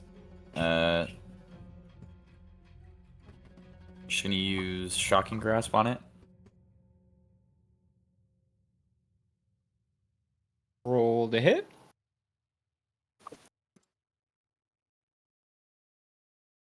$15. Hit. Nice. That'll be 1d8. She rolls 2 damage. What? About killing it. About Oh. killing it, indeed. Importantly, the effect of Shocking Grasp, importantly, is that,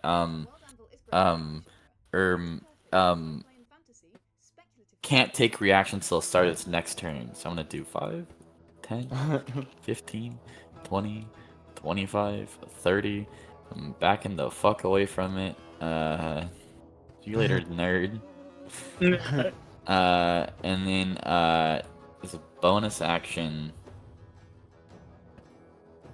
she can't, she's gonna, she can't do anything about that. She's gonna cast Shield of Faith on herself. No. Yes. No, No, She yeah. cast Shield of Faith on herself. maybe. I mean, we'll see. We'll see. Alright. Of faith. There's a shield I used to use. Shield icon I used to use for this. I think it might be this one. Oh. Okay.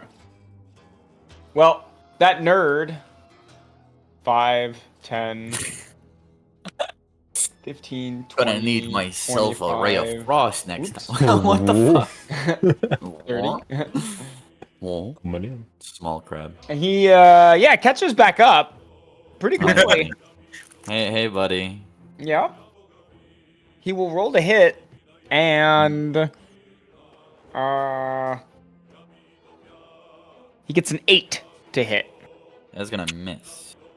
I'm rolling bad today. Okay, the crab over by the boat here will roll to hit Melrig. That is a miss. That is definitely a miss. Okay, and then another attack from this side of the boat comes in over on Vimok's left side. Oops, D20 down.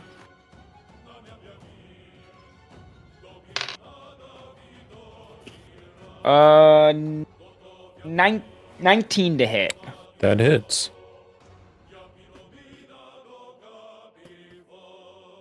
You take 2 points of bludgeoning damage, and you are considered grappled. Welcome to Grappled Land. It's not a fun state. You dare. Melrig. Well, I'm gonna have to try and fight the grapple. Yep. Roll a strength athletics check. An 18. Nice. You can break free of the grapple. Aha. I'm gonna attempt to hit the one in front of me. Please. Fuck. Well, It doesn't say you have to use your action to do this, so okay. Oh, it's Ah, one it's my that you bonus. just get to do it. As far as the description of the giant crab is concerned, yeah. that's cool. There are ones that specifically say use your action. Yep. Yeah. I mean, it wouldn't have mattered even if I couldn't do it. I wouldn't have hit anyway, so. But as a Yeah, bonus no. action, I'm just gonna slap myself with Shield of Faith and hope. Okay.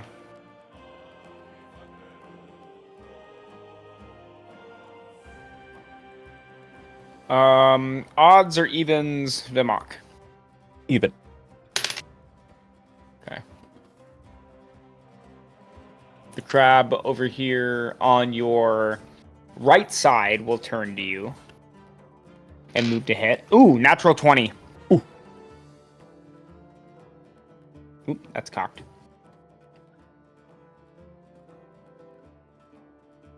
You take 9 points of bludgeoning damage.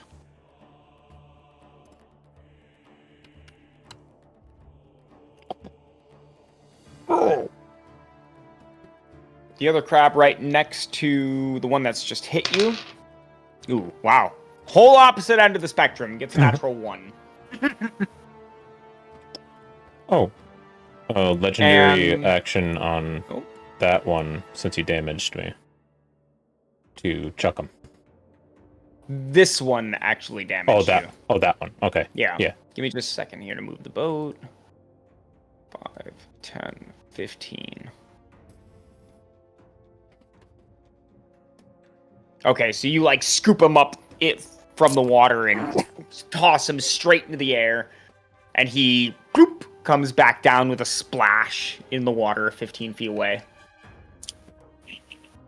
The crab on Melrig's right side scores a 15 to hit. Nope. Yeah. Vimok. Legendary. I looked up grappled, and you have disadvantage on attack rolls against any other target that, other than the grappler. So I am going to just attack the one that is grappling me. Okay. How dare you! Damn. Nope.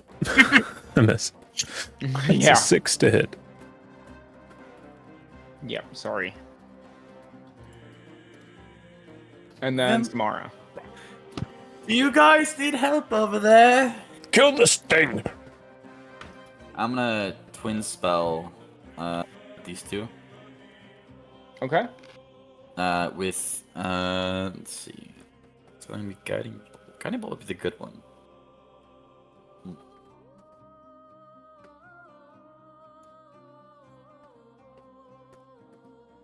Twin guiding bolt first level. Okay. Roll to hit.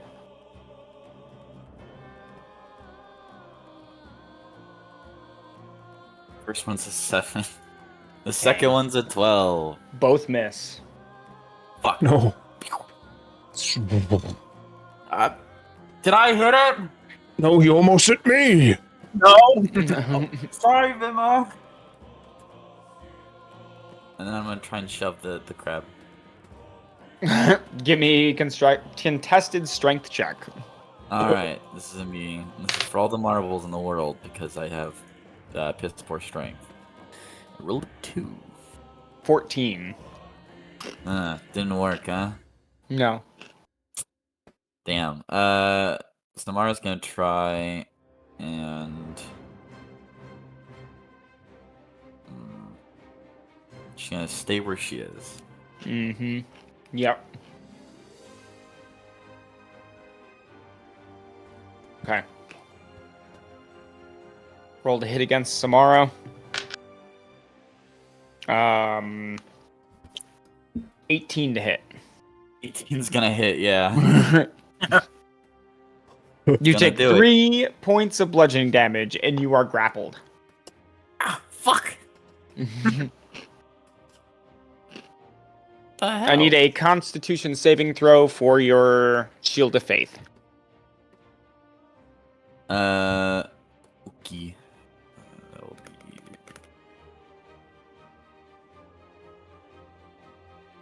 21. Okay, so you get to keep it. Next, we have attacks on Melrig, coming in from the back of the boat. Ooh, gentleman's 20 to hit. Nope. What? Oh, Shield of Faith. Yep. Got to get a 22 Sneaky. or better. All right. Attack on Vimok. Hit me. Think that one has advantage on me because it's grappling me?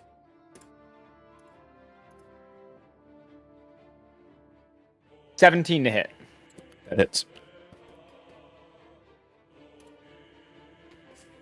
You take 2 bludgeoning damage. Ouch. Melrig. Well, again, I'm going to attempt to hit the one I'm looking at. Yep. God, 15. Hit. Thank God. Okay. That'd be 11 points of damage. Crab is crushed. Then I'm going to use my legendary action to try and hit the other one. Roll the hit. Fuck. Miss. Now I'm just gonna look at it. Okay. You're next. Yeah, you're next. 15. Slides right back into place here. Attack over here. Let's see what's attacking. Ah, complete miss. Okay. Another attack on Vimok, this time from that little corner crab there. Oh, natural 6 to hit. That's not going to hit you. And then we have this other one that Melrig is now staring down from the other side of the boat, which is, despite it being a high roll, a miss. Vimok. Vimok will slash out wildly at this one with a reckless attack. Good thing I did. Gentleman's 20. Hit. That is... Where's my sheet? Actions. Javelin. That is 7 piercing damage and 6 radiant damage. Oh, yeah, okay. You skewer the crab down to the bottom of the shell and drive it to the ocean floor. And as soon as you do, there's a small detonation of radiant energy inside it. Its arms float to the surface as its carapace body is still pinned to the ocean floor. Before you withdraw your javelin. That one's ready for From the dinner. water. Think. Going in for the other one, but that'll be next turn. Tomorrow. I will wait because I like to move.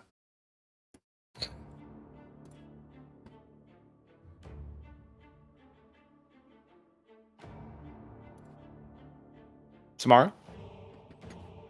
Mara's gonna use a classic spell. Oh. Sacred Flame. On this. Oh.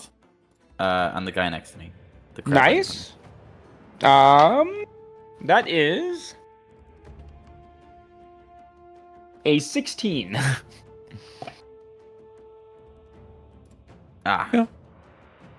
Pew pew. That'll fail. Oh, wow. Okay. A 16, yeah. Wait. Yeah. The dexterity check. Yeah. Yep. 16. Darn. Samara's gonna as a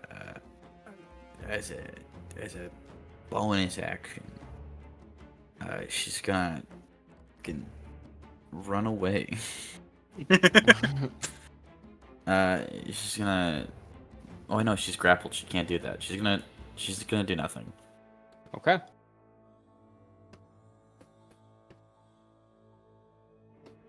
Did you not try to get out of your grapple?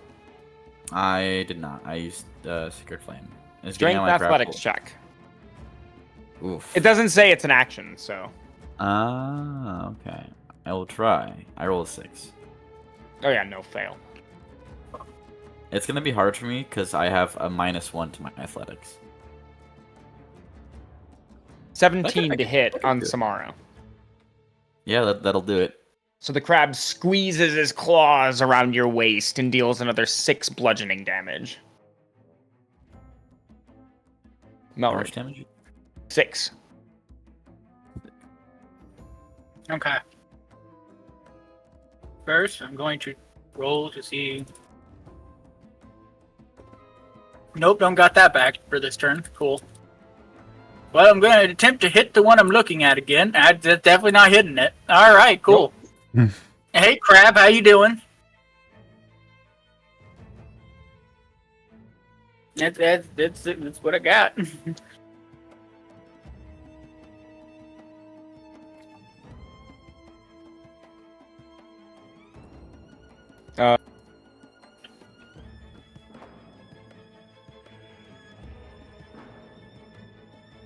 Okay. Both of the attacks from the crabs on Melrig miss as they flail against the boat. The attack against Vimok comes in at a 16. Hit. You take 3 points of bludgeoning damage. That's You're considered grappled. Until Vimok's turn comes up. with a retaliation. I miss even with reckless. Oh shit. Hmm. Today is not my day. Nope. I Neither is rage it mine. away. Well, you're also grappled now. Do you want to try and get out of that? Yeah. Oh, hey, how about that? Gentleman's 20. Yeah, you break out. No longer grappled by it. Good. Tomorrow. Tomorrow's gonna try and do Sacred Flame again on the crab. That's cocked. 12. That'll miss. I mean, that'll fail. Yeah. Alright, they'll take 1d8 radiant damage. They'll take 1 point of radiant damage, baby. Oh my gosh. Crab The dice off, hate dude. you guys this session. Yeah. I really do. I popped off once. Right?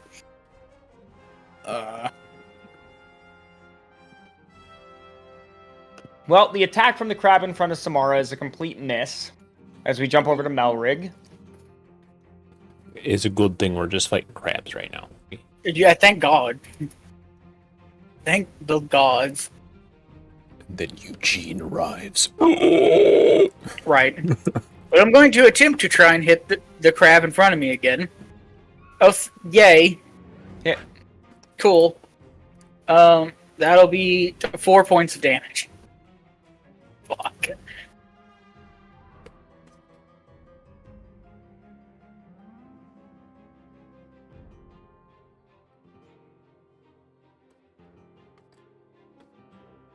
Okay. More attacks. I did not think this fight would go this long. No. These crabs are kicking our ass. 15 is hard to hit, apparently. Against Right. Melrig, 22. Yeah, you match. Rolled a natural 19. You take 6 points of bludgeoning damage. I need a Constitution saving throw for your Shield of Faith. You are considered grappled. That's 13 for the con save. All right, you're good.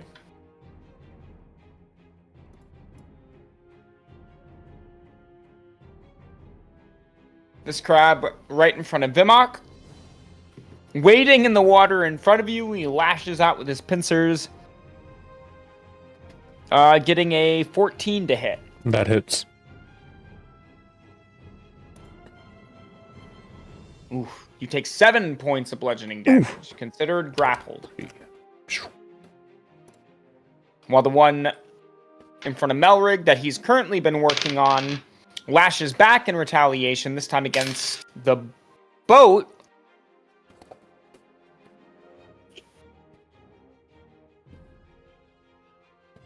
And misses.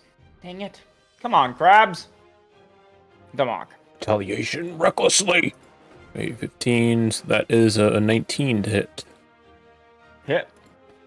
It's going to be 6 piercing and 8 radiant. 14 damage. The crab is cooked. More food! 5, 10. That's right. I'm coming for you. Do I get my thing? Nope. That's my turn. Samara. Mara's gonna use Shocking Grasp on this fetid crab. She rolls a 10. Miss. She's gonna try to break free. Okay. She rolls an 18. Okay. You break loose. Let's go! She's gonna push the crab. Contested strength athletics. She rolls a 2. He gets a 7. It's gonna that'll do it. That'll do it. She's gonna fucking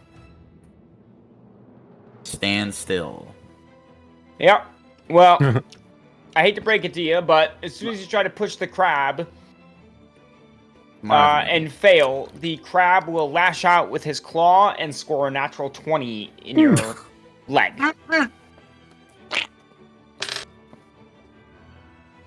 You take 5 points of piercing damage. You're considered grappled. Mara's going to scream loudly in pain.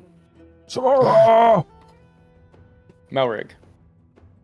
I like to think that the people on the ship are watching this going, really, these are the people that are saving us? Well, let me see if I can get to my legendary action back. Probably not. Oh, I did! Nice. There's one good thing happening. I'm going to try to hit the thing in front of me again. Please. Yeah. That's 15. Hit. That's 6 points of damage right there. Sadly, not enough to kill it. God. Okay, well, you know what? I'm using my legendary action now that I got it back. Okay. Fuck. No. Miss. Never mind. Damn you, crab. I will eat you before the day is done. Well, the one behind you that you've completely neglected is feeling a bit left out. Ooh, gets a gentleman's 20. Miss. Mm-hmm. He can stay left out for right now. The one in front of you that you've been working on for a while. Ooh, he scores a natural 1. He's gonna try and run. Attack of opportunity. Well, not so much run, but he goes to dip beneath the water. Oh, I'm not gonna hit him. I hit a 13. Yeah, okay.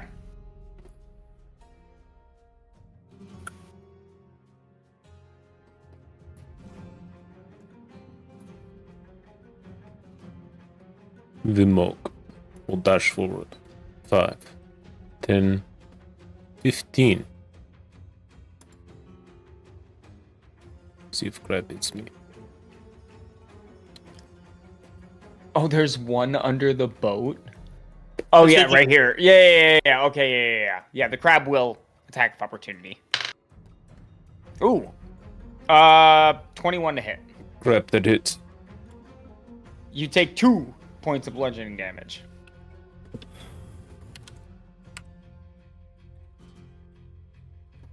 Do I have to wait till next turn to shake him? Yeah, you're considered grappled. Okay. Oh, crap, you stopped me. Somehow, little crab stopped me. I will attack him. The pain is just too much. These things are impossible. Reckless. I've been I give up. That's it? That's my turn? I was gonna jump. But never mind. It's fine. Samara. Mara's gonna cast a fun spell. Oh, she's gonna cast Misty Step. Wait, no, she's grappled. You can she's still gonna do it. cast. I can still do it. Yeah. Cast Misty Step. Over here. Wait, no. Over here. Whoa. 15 feet, I think, right? 30. Yeah. 30 feet. Oh, it's 30 feet? It's either 20 or 30. Let me look. Misty do you Step's see? 30 feet. Ah, yes. Oh, No, wow, then okay. Now I'll limit myself. Yoink. 30 feet. She's gonna then blast it with a guiding bolt 2nd level. Roll the hit. Wait, no, 1st level. Shouldn't overdo it. She rolls a 12. Nope. Miss. Damn. Absorbed she's by the going crab's to- armor. 1, 5, 10, 15, 20, 25, 30 feet into the water. Kraken. She's gonna she's backing herself up. Okay.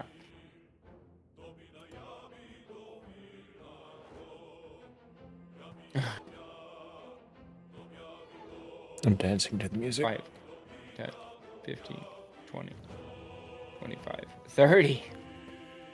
Attack Vimok. No! Technically, 14 he has hit. advantage. That hits.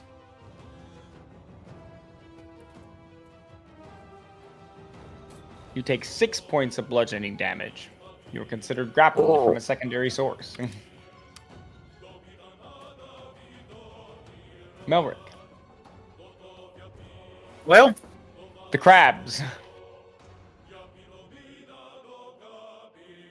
aha, I have my legendary action back. I can roll that, but I can't roll to hit a stupid crab. Okay, well. Hey, it's a I 16! still don't have mine. That's the third one in a row. Yeah.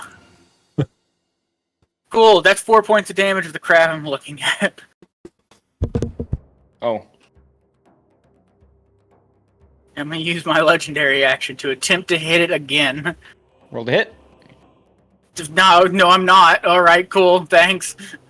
I'll see you next turn, crab. Okay.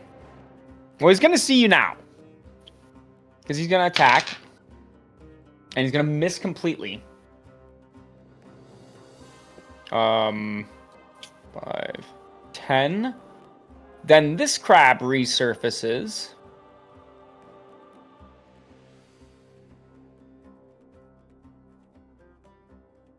So, Next to Samara. Ah, hello, my old friend. Roll to hit. 21 to hit. 21 will in fact hit, yeah. You take 3 points of bludgeoning damage. You are considered grappled.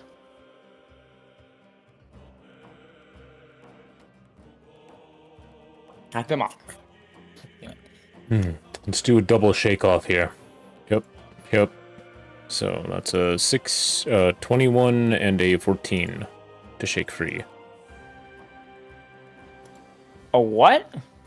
A 21 and a 14 to shake free. Ah, yes. Both succeed. Beautiful.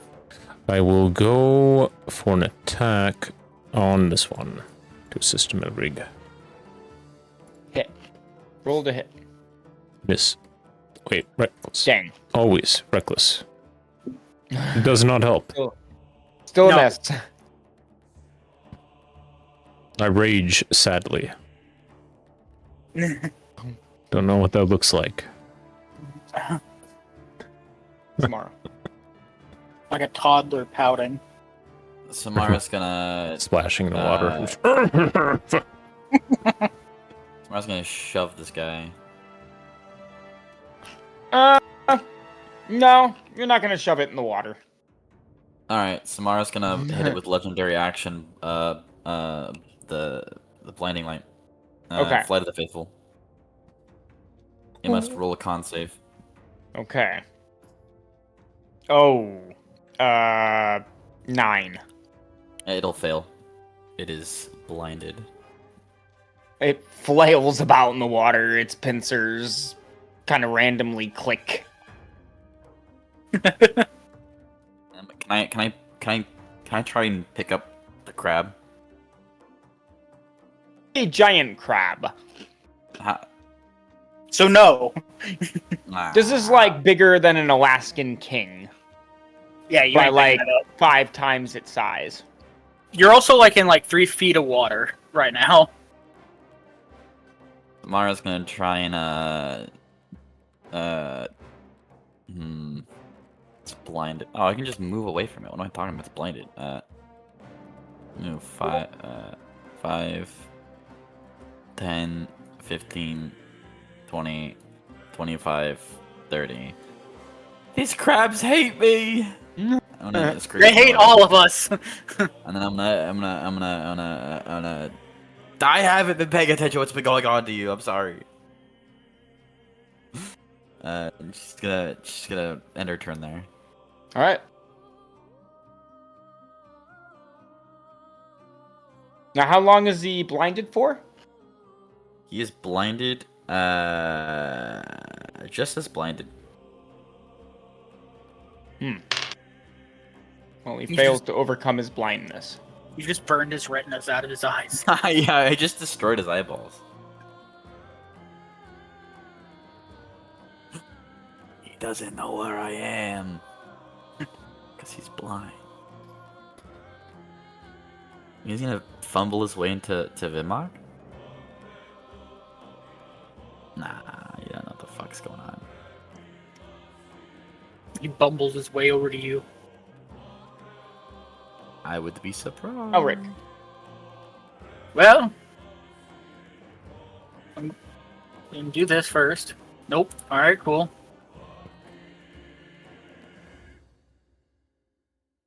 Didn't hit the crab again, so Nope. You just keep clanging against that hard chitinous armor.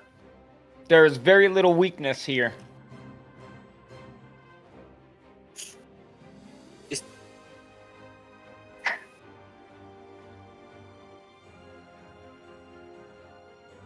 Meanwhile, even though you are full of weaknesses, the crab can't seem to find them.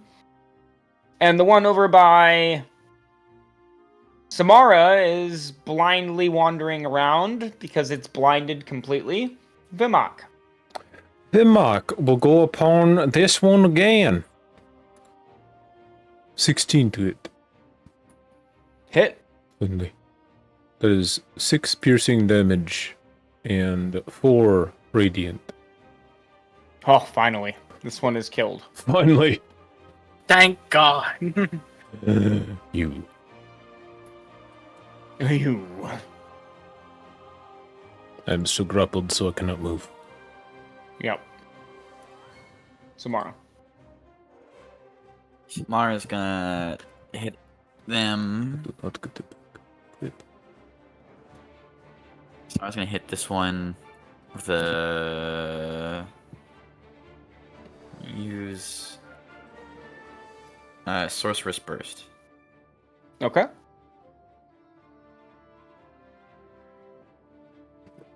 $25. Nice. Hit. Smack into it. I'm gonna choose lightning. Okay. 2, 8. Oh shit. Okay. Ray up. Just gonna roll.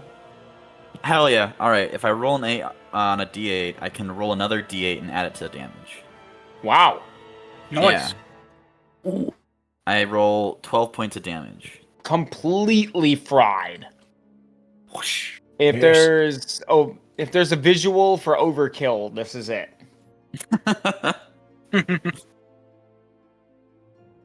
Nope, there it is. It's like when you blow up a T-72, like the fire just spurts out of it. Yeah. Oh, yeah. The giant like flame inferno.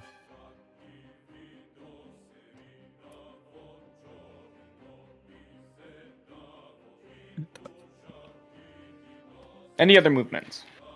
Tomorrow's gonna end her turn. She's gonna move 5, 10, 15. And then she's gonna hop back onto the boat. Okay. 20, take her spot, stay here. And then she'll end her turn. Ugh. The crab misses. His final attack. Melrig. Oh. You never know. You might get 5 more chances here. Honestly, the way this has been going, probably. Well, let me see.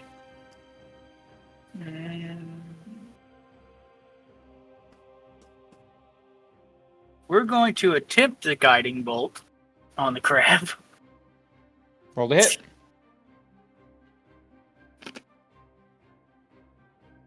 Hey, it's a Oh. natural 20. Where were you all this other times?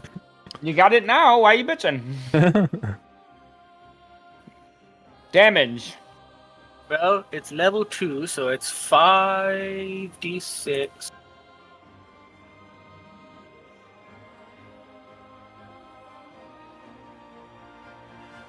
That'd be 38 points of damage. Oh, scratch my last statement. This is the visual for overkill.